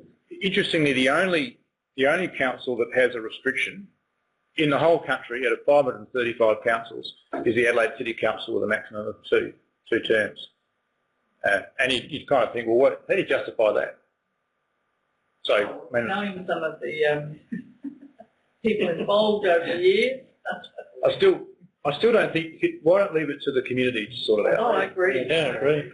Yeah. And the next one's the last one, 4.6. Sorry, I'm going to jump ahead a little bit. 5.1, community engagement and governance, says that councils under the Act have to prepare community engagement plans and to be flexible and think hard and do it much better. I'm just assuming that we support that because we make a big deal out of community engagement. So you'll see the responses there that we support in principle, but more detail required. I was going to turn your attention to 4.6. I think that's one of the most important plans. Yeah, and it plays a big role in the planning reforms that have just been announced. Well, we can be close to the people. We should be jolly well doing things. We should be exemplars at it, absolutely. In fact, the LGA is saying to state government, having them cut all the boards are an important conduit to the community for hearing what the community is saying. If you want to get rid of boards, have a think about the council being the way you listen to the community. So we could actually step it up and be a engagement specialist. And 4.6, that the LGA and state develop a new performance monitoring, assessment and reporting framework for councils, drawing on a recent initiative in Victoria. So this is a bit like the Auditor General, but broader, to provide an annual report to the community about how well councils are doing relative to each other. And that would go beyond financials to, I guess, a bit like the CEO's performance. Did they do all their projects on time? How they go with their audits with work cover? How they're going with their satisfaction surveys? How they go with complaints about the planning approvals? I mean, it could be anything. Do we support, a nice, transparent, consistent report card, or we're saying, look, absolutely, no, can't be serious, keep out of our nostrils? I think it should be totally transparent. But the key is, back to that very first one, you've got to come up with a set of reporting that you can actually compare them. Apples with apples. Yeah. Apples with apples. So, yeah, I'm totally in favour of us being held out to dry. Every 12 months. So can I just draw your attention to the words that are up there? Forget the bold. Any additional reporting should be designed to add value to the sector and the community and not be an administrative burden to complete. So that's the draft response from the staff. So just give me your opinion about whether you think that's what we should say or not say. So actually saying yes. I agree. Any reporting either needs to be using what we do now or replacing what we do now, as opposed to, at that point, that not having additional administrative burden. No, I agree. I'd like that to say, take away supported, not supported, and supported, however, any additional blah, blah, blah. So let them know we support. Yep. Okay. Yeah. Chris? As long as it doesn't turn out like the full national map plan. things where, you know, like, There you go. yeah, I just think it has to be done fairly sort of well and to get the positives out of things, not just say, oh, that's a terrible council. Because, you know, blah, blah, blah. Again, I feel strongly that if we're going to do it, that we design what it is. We don't give it to some department and say, can you tell us, look, this is our bag. And if we don't like it, we shouldn't do it. Is everyone comfortable with that response? Anyone uncomfortable? Okay. All right. Thank you very much for that. There are a number of other things. If you want to have a look and go through them and give us some feedback, I'm happy to receive it. We're covering waste, energy, climate change, updated Act and other areas. I can't press those links either. I'll get it to you. So that'll give you access to the full local excellence expert panel report. It is a very good read. It does make you think pretty hard about what we do and how we can do it better. This will be summarised by every council was doing this. There's other regional things. The LGA will summarise it and put recommendations to the October AGM for decision. And those decisions will be, should we explore this more, or should we do some more research, or should we put this into the legislation to change it, okay? We will see those recommendations at council, like we do every general meeting, so we'll be able to have a yak about what the LGA is proposing. Should they get up, the LGA will go and do that work, and I remind you again, the Local Government Minister wants to open up the Local Government Act early next year, which is after the general meeting, to consider all sorts of improvements. And he's coming from a perspective of saying council should have more powers to enforce the tidying up of untidy front yards and people who collect cars and boats in their backyard. All that. So he has a fairly focused mindset on what he wants. I think we should say, here's what we want. Right? So that's Saying he's not being strategic, he's being operational. well, he comes out of local government and those things have frustrated him and he wants them fixed. And I think it's a great opportunity for us to do what we want. Thanks, Mark. Right, that's great. The intention now is to report for the August meeting, so there's another opportunity to discuss some of those items. So that's good to get that underway. This is all just to wind me up, isn't it? No. It's already wound me up. No, it has. We needed to deal with it, so this item is also going to be reported to this council meeting if we can. But Greg, do you want to lead us through the proposition? So really it was to discuss and I guess or get councillors to consider the potential of entering into a lease agreement for this site. Look, I guess to consider it while we're still deliberating on the master planning of Thomas Street and both sites. So in the interim, that could take 1 or 2 years or more.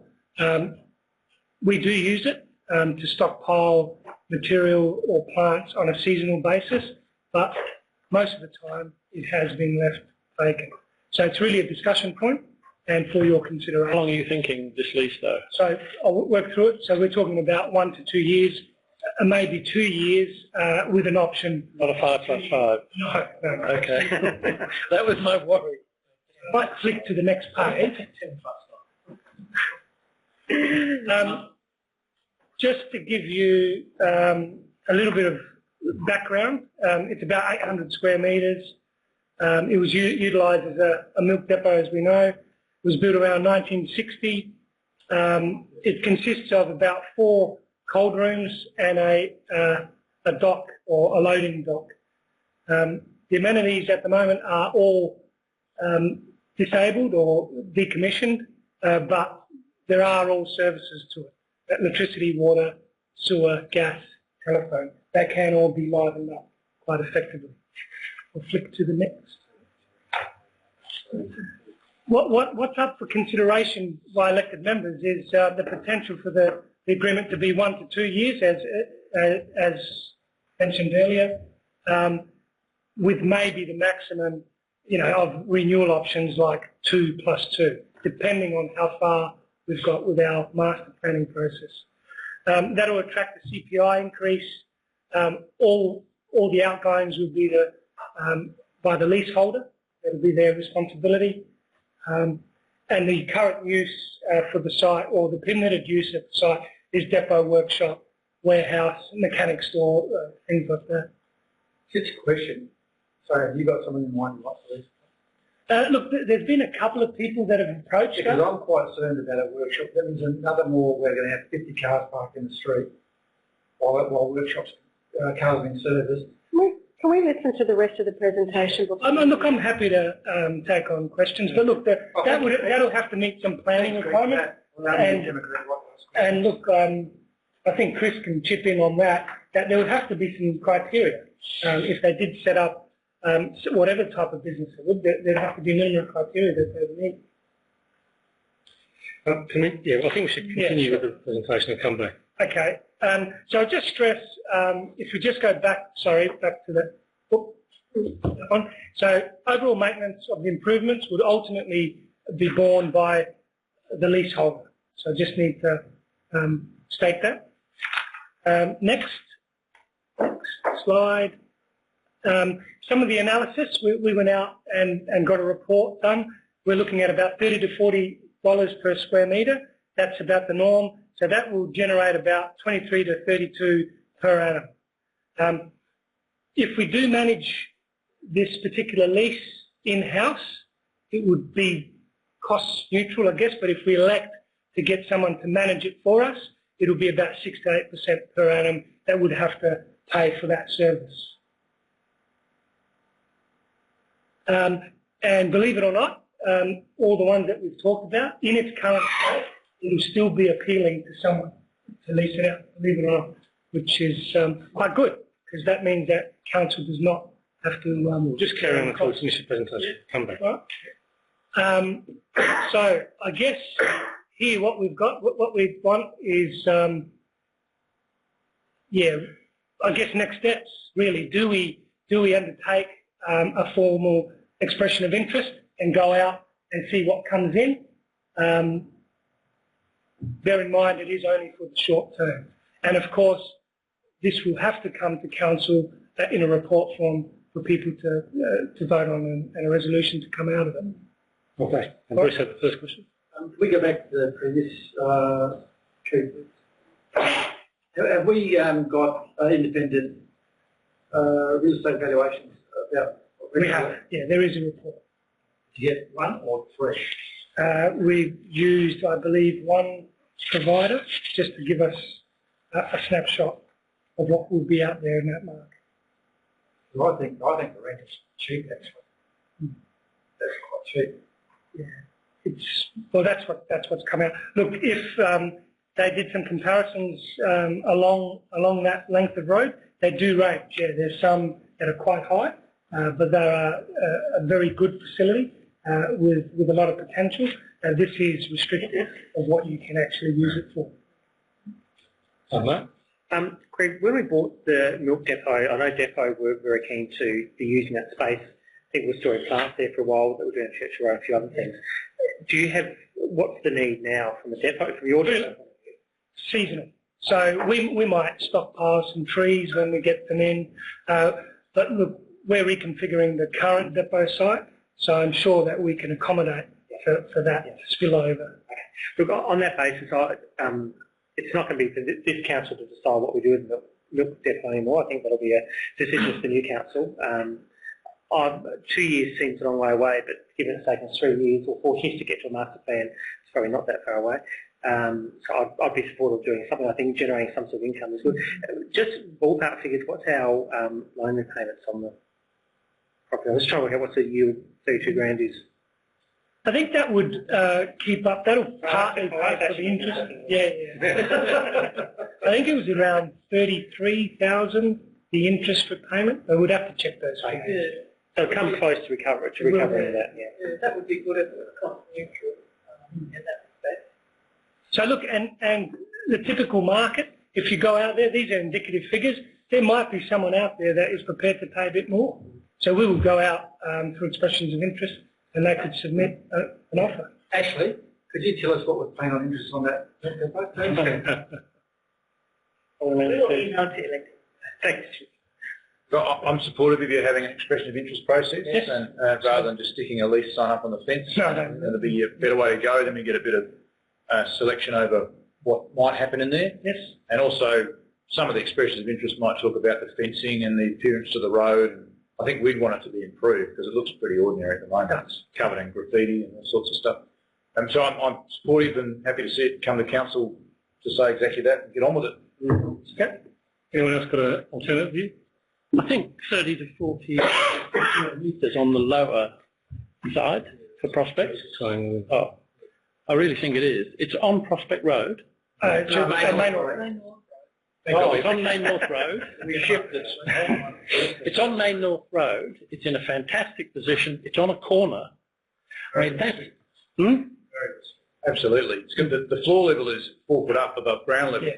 And it's only if you've got trucks of that size that's any use to you. So it's not immediately useful. It's former cold rooms, so they're separate rooms as well, isn't it? So it's not even open space. Four separate cold rooms. Yep. 4 separate cold. So yeah, you're right, the site's a good location, but its configuration and access to and from it is not that sexy. Right? And look, people that we've been approached by are mechanics, people that want to change tyres or sell tyres. That's approach by, but yeah, but we haven't gone to the market. Yeah. Yeah.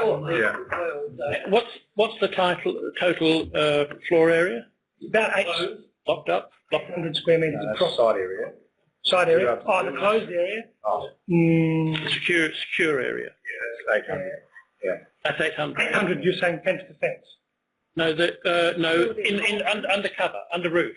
I haven't got that. We haven't got that. We've got it, but I haven't got it. And what? It's all partitioned off in little, no big open spaces. None. There's one space just under the main roof. That size, isn't there? Yeah, one. And that's fully interior. 18,276 higher Farmers Union ice coffee in the first one, 2,746 in the second one, 35,328 in the third one, and the fourth is a big open area, room for a forklift and a trolley, and a few other things. Fantastic. Why don't we have it 10 to 5 years? No way. I mean, you're looking to align this to a master plan or something? Yes. While we're deliberating the master plan, this can be I would have thought definitely not more than 2. Just so disappointed if we hadn't got something reasonably nailed. 1 plus 1 should be. I've got those figures. The question you asked about the square metres of the cold rooms, 113. The platform dock is 91. Monica, comment?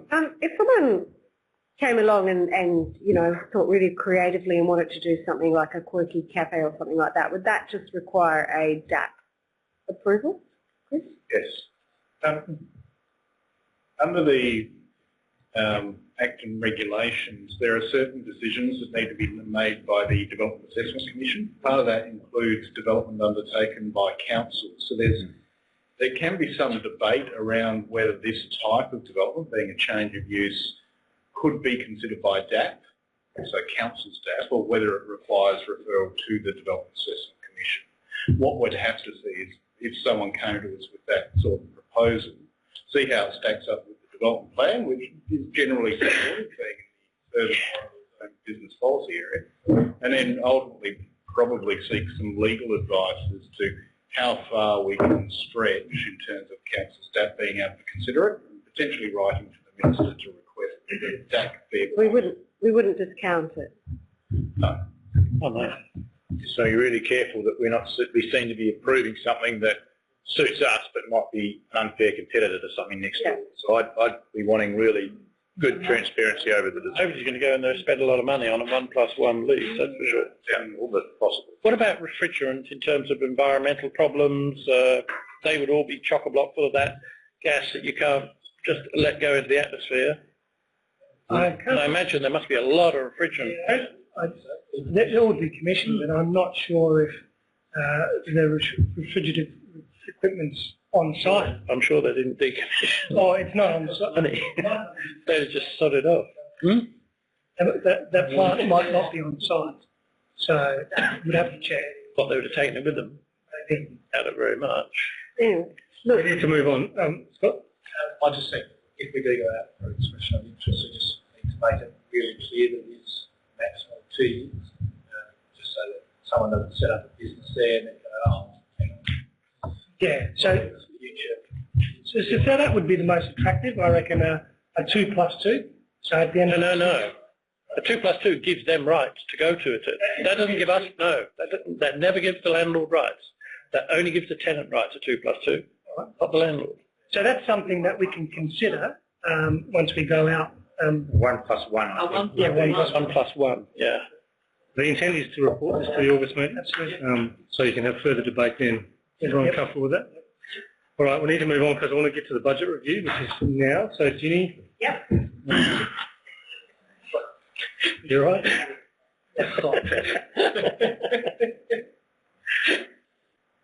This is the final budget review. We have done a year-end projection. It is still subject to audit.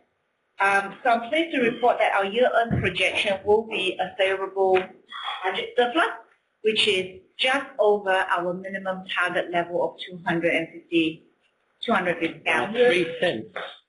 So that is, I'll go through how we achieve that and what are the exercise that we've gone through. So from the first budget review, we have 4 slides. We're just going to briefly talk to you about that. From the first budget review, we have a huge deficit because of the carry forward. So at that time, the executive team and the leadership team will work towards They were aware that they need to work towards to turn the budget around. So there are carry forwards were the grants, and also the grants. IT. That's right. Okay. So during the year, there's budget reviews presented to council. There's some heart attack moments. There's some savings. There's some expenditure. So what we're saying is the washout is we are now have a variable 250,000 surplus. Just let me show you this picture. Okay, Judge, can I just get a refreshment on my mind? The next year we've got ANZAC, special ANZAC 100 years. How much money do we have in the budget for that? This is last year, Bruce. We're talking about, I can look it up. Sorry, no, later. Is this 14, 15? We can do that a bit later, though. Last year. So we're talking about last year. So budget review, I just want to stress that when year end comes, the actual result and the budget review is always plus and minus 1% of the revised budget. So that indicates that elected members have approved what the adjustment was during the year.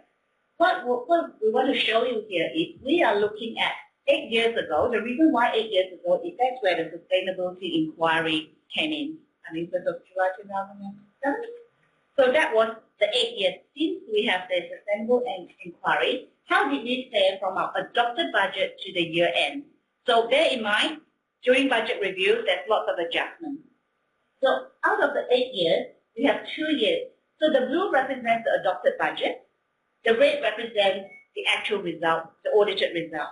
So in all of the years, the red is better off than the blue, apart from 2 years. 1 year is in 2009, 2010. Haven't got that. So during that particular year, we have a small operating surplus, but we have an operating deficit. That particular year, the key reason is we have a large carryover result. So which means we have brought over a large carryover to that year, and that resulted in a huge deficit. And then there's another year, which is the 2011 and 12. That is the master plan year. Even though we have the funding for the master plan, but because of the accounting treatment of certain components need to be in operating, that resulted in why the actual expenditure is worse off than what the budget result. So 6 out of the 8 years, our year-end result is better off than the adopted budget. So that is a snapshot that we will present to the audit committee. So how do we achieve this turnaround? The key reason is actually due to some staff vacancies not replaced. So at the beginning of the first quarter, we say that if there are any reduction or non-replacement or review that does not result in any changes in service level, we will make the cut. So there's certain few exercises that we've gone through to reduce some expenditure and not to replace some of the positions temporarily. Also, leases and licenses, all sorts of arrangements, let's review them. Are there any efficiencies? Are there any savings? Can we cancel any of those without affecting any services? Some of these reviews will result in implication in this year's budget, 14-15. So what some savings here will actually prompt us to relook at our budget, and if there's any genuine saving, we will bring back to you in the first quarter review of 14-15. Some of the savings are just one-off. I just want to make it clear. Some of the savings were only for the 13-14 year. And the key thing is one of the new policies, which will be adopted by audit committee soon, and to council, is there's no carry forward of any operating result. That create a lot of issues, any operating project. So if we haven't spent that lot, cough it up, it will be operating surplus. We should have known about it and budgeted in April, May in the new year.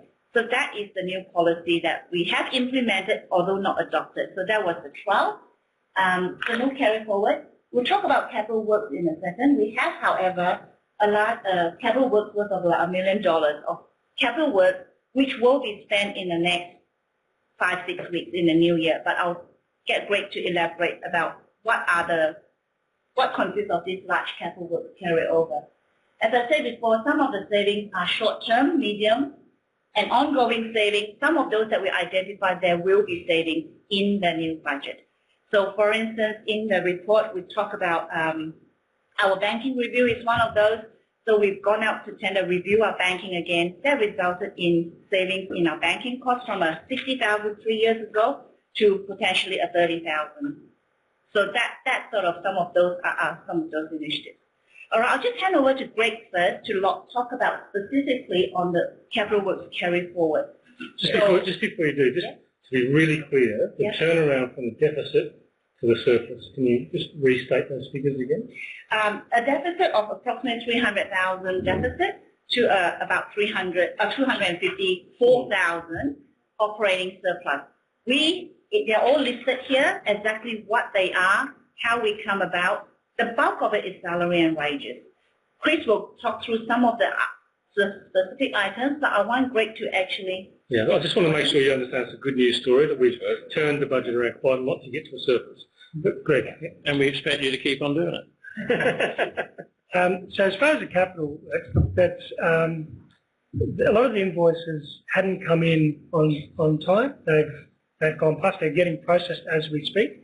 A lot of the work has been completed. We've gone through a tender process. The contract's been awarded. They've broken ground. And further to that, it's not only that, the inclement weather has played havoc because some of the contractors aren't specific, as you'd appreciate, to Prospect alone. These contractors do work for a number of neighbouring councils or in the region, and all of them experience delays. So we're not alone in this. But I can assure you that these works will be absolutely completed within 8 weeks maximum. From June 30. My question there is a bit, and I understand inclement weather. That's right. In that industry, I understand inclement. But with the budget finishing June last year, then the money coming, we didn't have 12 months of hot weather and wet weather. It's a good question, and I often think about it, and this is a problem right across all councils, that if you look at a bit of a timeline or a chronology of how things pan out over the year, remember we don't adopt the budget until the end of July. June. First week of July. Then we go through a process of preparing documentation, specifications, all the rest of it. By the time we get in, that'll get us into September, October. We might close the tenders end of October. All of a sudden, Christmas is upon us. Christmas break, a lot of the contractors take a huge break. They don't get into mid-January. By the time they rev up, it's not till February. So believe it or not, it's a problem right across the sector that you've only got a very small window of opportunity to get a lot of this work completed. This year, or last year rather, or the beginning of this year, we did get inclement weather coming in a lot sooner than what we anticipated, and that did delay programs. And we had spits and spurts. You know, they'd start work and then they'd go off because of rain, and then they'll look after another neighbouring council for a bit. And that's really the brunt of it. There's no smoke and mirrors here. That's exactly what's happening. I'm not thinking of that. So my thing comes in the thought now, and I don't know how many, but we're going to do 30 footpaths this financial year, right? 40, whatever. But 30. Well, to get over that, shouldn't we, and you put to us that we're going to do 30 footpaths, right? And you put that to us in March, and then we go March, April, May, June, get to whenever the budget's done and that. Couldn't some of those contracts, and I'm asking, not telling, couldn't some of those contracts sort of be at the ready mark that now we're July, we're in August, so by the end of this month, August, maybe that some of them could be kicking off. What you've sort of said. Only if we approve them, that's the problem. Yeah, no, well, look, and we do that. But no, we don't approve them until 1st of July. Carryovers. Huh? Yeah, but I just, can I just No, not that? carryover. I just have to, where we can, we'll do it. You know, like some of the roads, for example, they're shovel ready. The designs are done. But then we still, even when we've got the design and specification, Flora is a good example. Kintor is another good example, the east end of Kintor. The drawings are ready. The other good example is Churchill Road, the bit that's left, which we've got in the current year. We've got all the tenders for that one are closing on the 20th of August. So we can get out straight away when we've got, but that isn't always the case. Sometimes we've got to go out on site, scope, change the spec and all the rest of it. But absolutely, that is the best approach. If we can get all the design and documentation in the previous year, that we can go out a lot sooner. Better way is to let 3-year contracts, though. Or 4 years. You know what, in the asset management plan, yes, go out and let it for 3 years on an annual basis, get a better deal from everybody, get probably 20% knocked off the price, and everything then is shovel ready on July the 1st for 3 years. And that's something that we'd like to work towards. So we can finalise the works for the period of 4 years. That would be great if we could achieve it. Greg, can I just clarify something you said earlier? You're talking about 8-week period and this will be completed. You said 8 weeks from the end of June, which is only 2 weeks away. Yeah, so there's not, that's, yeah. Okay. So there's not much left out there at all. And a lot of the bulk of that is invoices that, believe it or not, contractors didn't invoice till the end of the job. And they're coming through and getting processed as we speak. So the actual physical work, there's only roughly 2 weeks worth of work left. I'm led to believe that it's, yeah. Maybe 3 weeks. Yeah. But, well, everyone comfortable with that? Absolutely.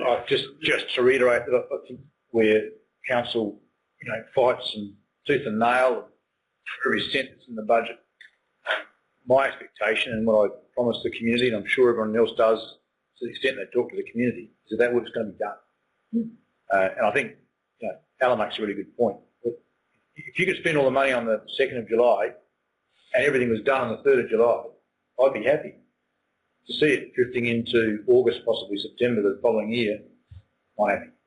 And it's $1 million out of, I understand, a capital works program of about 3. So it's quite a substantial drift.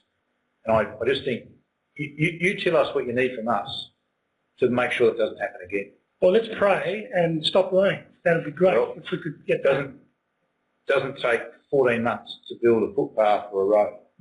Right? So if you want us to approve budgets to get designs done beforehand so you can tender it on the 2nd of July, close the tenders on the end of July and start in August, then you tell us and we will do our best to help you to make that happen. Sure. Right? Because I don't like having fights about budgets and $1 million if it doesn't get delivered. It's embarrassing.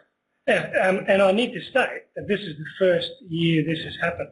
Previous years, there's been very minor carryovers. So we need to understand that. But it's winter in how many years? By a country mile. 100 years or something. Yeah, but even in the main, even in the main, and I don't wandered around the railway line so much, you don't generally see that the footpaths and that starting to be done till around the September, October. And sort of what David's saying, and someone, I don't know, said, you know, we got to approve the budget. But if you put in for 30 footpaths, you're going to be pretty comfortable we're going to get 10 or 15. So some of those could maybe be, you know, the major ones, look at them, well, they're going to happen. So just, look, the point has been taken, and we've had the discussions with the team, the infrastructure team, to get out as much as they can, because this might happen again. Let's not rely. Let's get a head start on what we can. Absolutely. So, and they're doing that with some of the current projects. Don't come back next year and blame the drought. No way. The drought's good for construction. I think the message is the early preparation of designs and getting onto it as quick as we can, and also the idea of having possibly a 3-year rolling contract. For me, that really could save us bucket loads of money.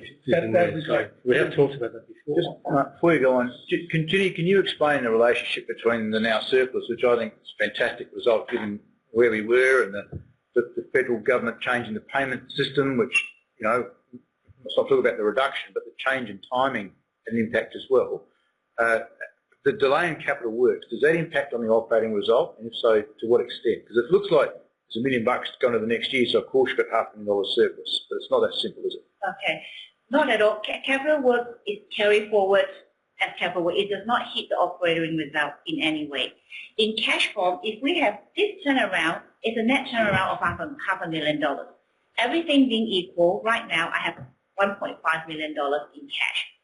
If we're talking about cash now, $500,000 is because of that net adjustment from the review.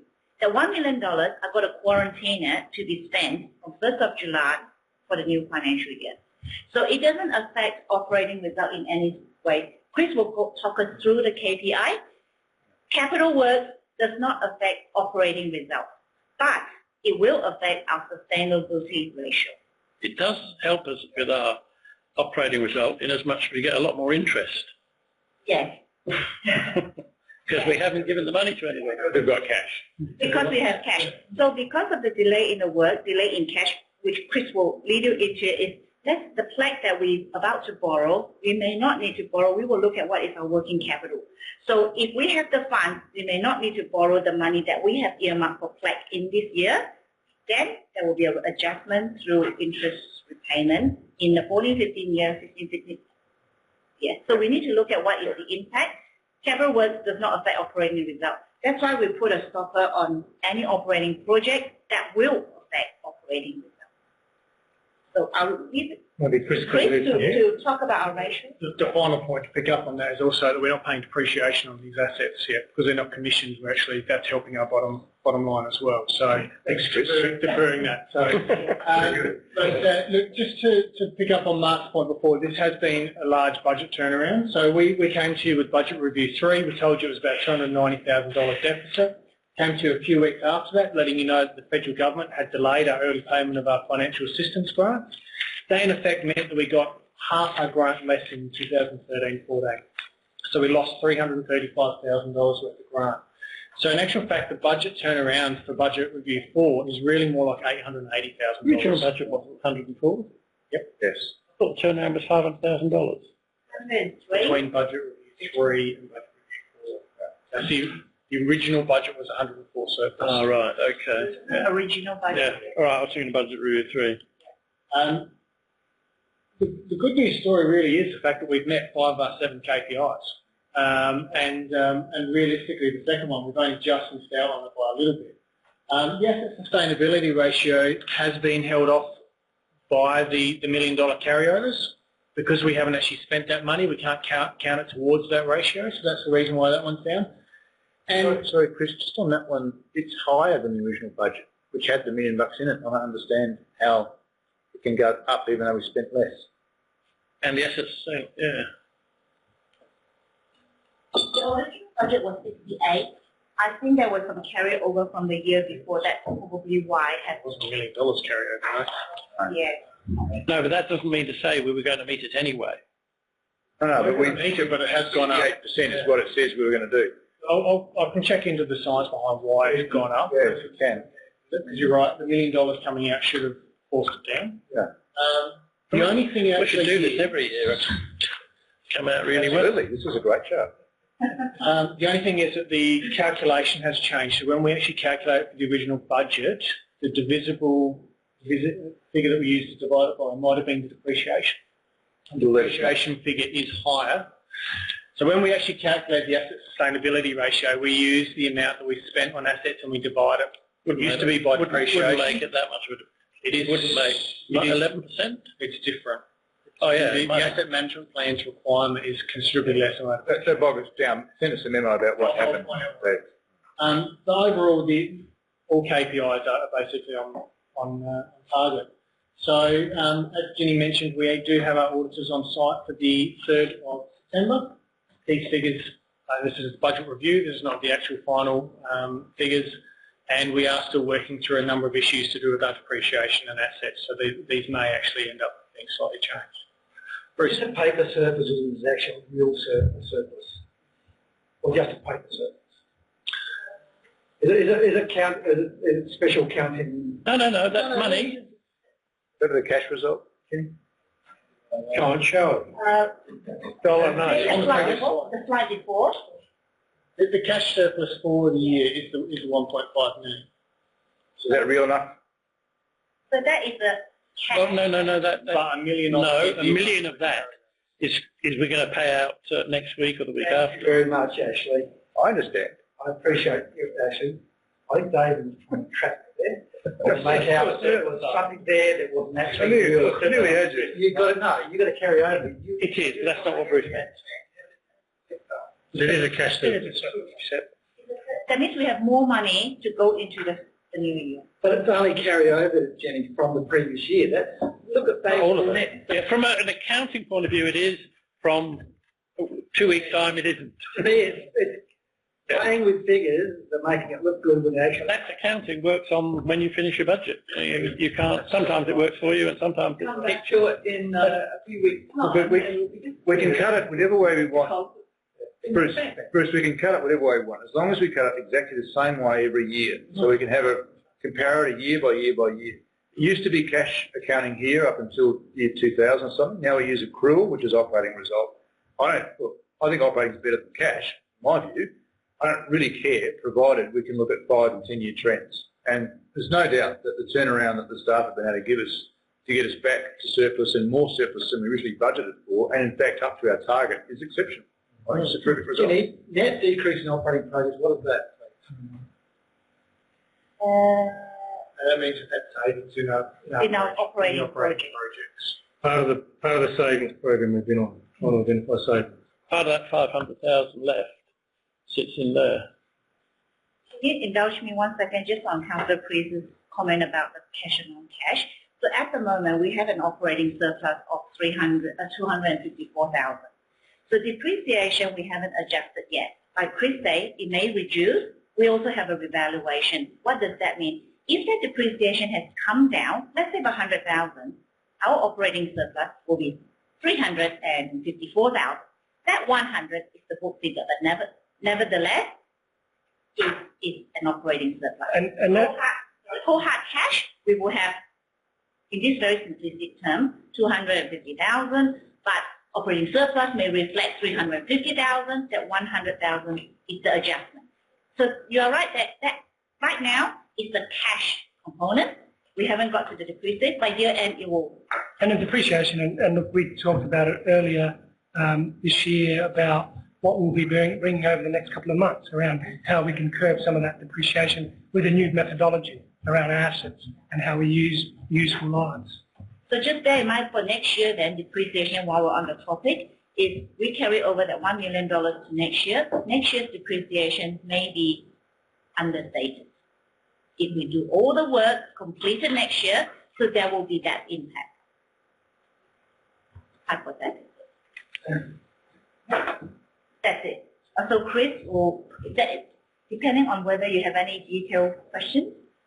So the plan at the moment is that we'll be presenting this to the August Council meeting for your consideration. So you've got although there's not a workshop next week, which is the reason we're bringing you tonight, this isn't your last chance. If you do have any questions on any items here, please contact us or the relevant director, and we're happy to discuss detail behind these. Probably I've only got one other question. It is, you're still doing your final adjustments and you've got the auditors looking over it and they usually come up with a couple of bits and pieces. What's your opinion? Do you think it's going to get better or worse from what you've just declared? I think marginally better. Marginally better. We've just got the question mark around the asset revaluations, which is really only affecting 3 sites. We now have to show them at market value rather than the written down replacement value. So I think our depreciation will greatly reduce through that revaluation. What are those? Which one? This building, the depot, and Prospect Oval. Right.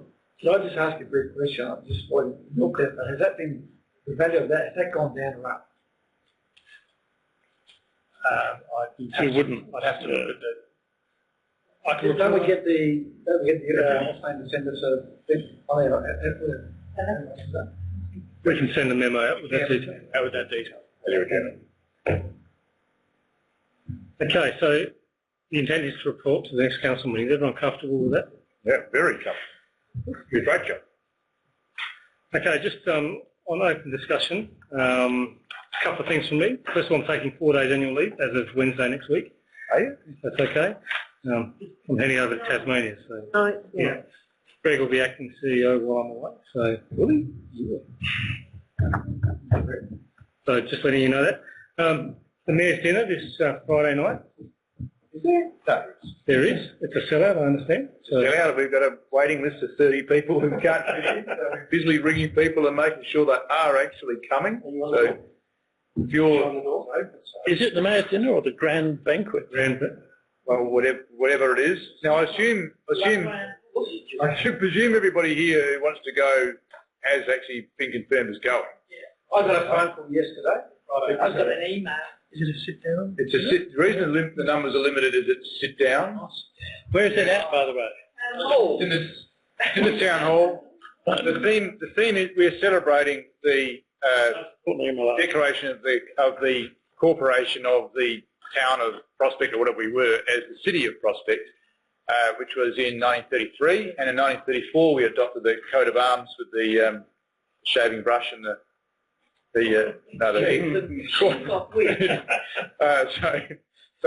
we're having a bit of fun because it's not a Christmas theme, obviously, because we're having it early. So if you come dressed in period costume, you won't be alone. There'll be quite a few people doing that. We've got the Beta Birdwood people have volunteered to have donated a car to be outside. It's a Lagonda, so it's a beautiful car. So they'll be outside, and it's a prize for the Mayor. And I hope. And there'll be a few things, a bit of photo booth and a bit of stuff inside. The reason to sit down is because we just thought that was more befitting of the kind of the reproduction sort of theme. So the meal as close as we can match is what you would have got in 1933.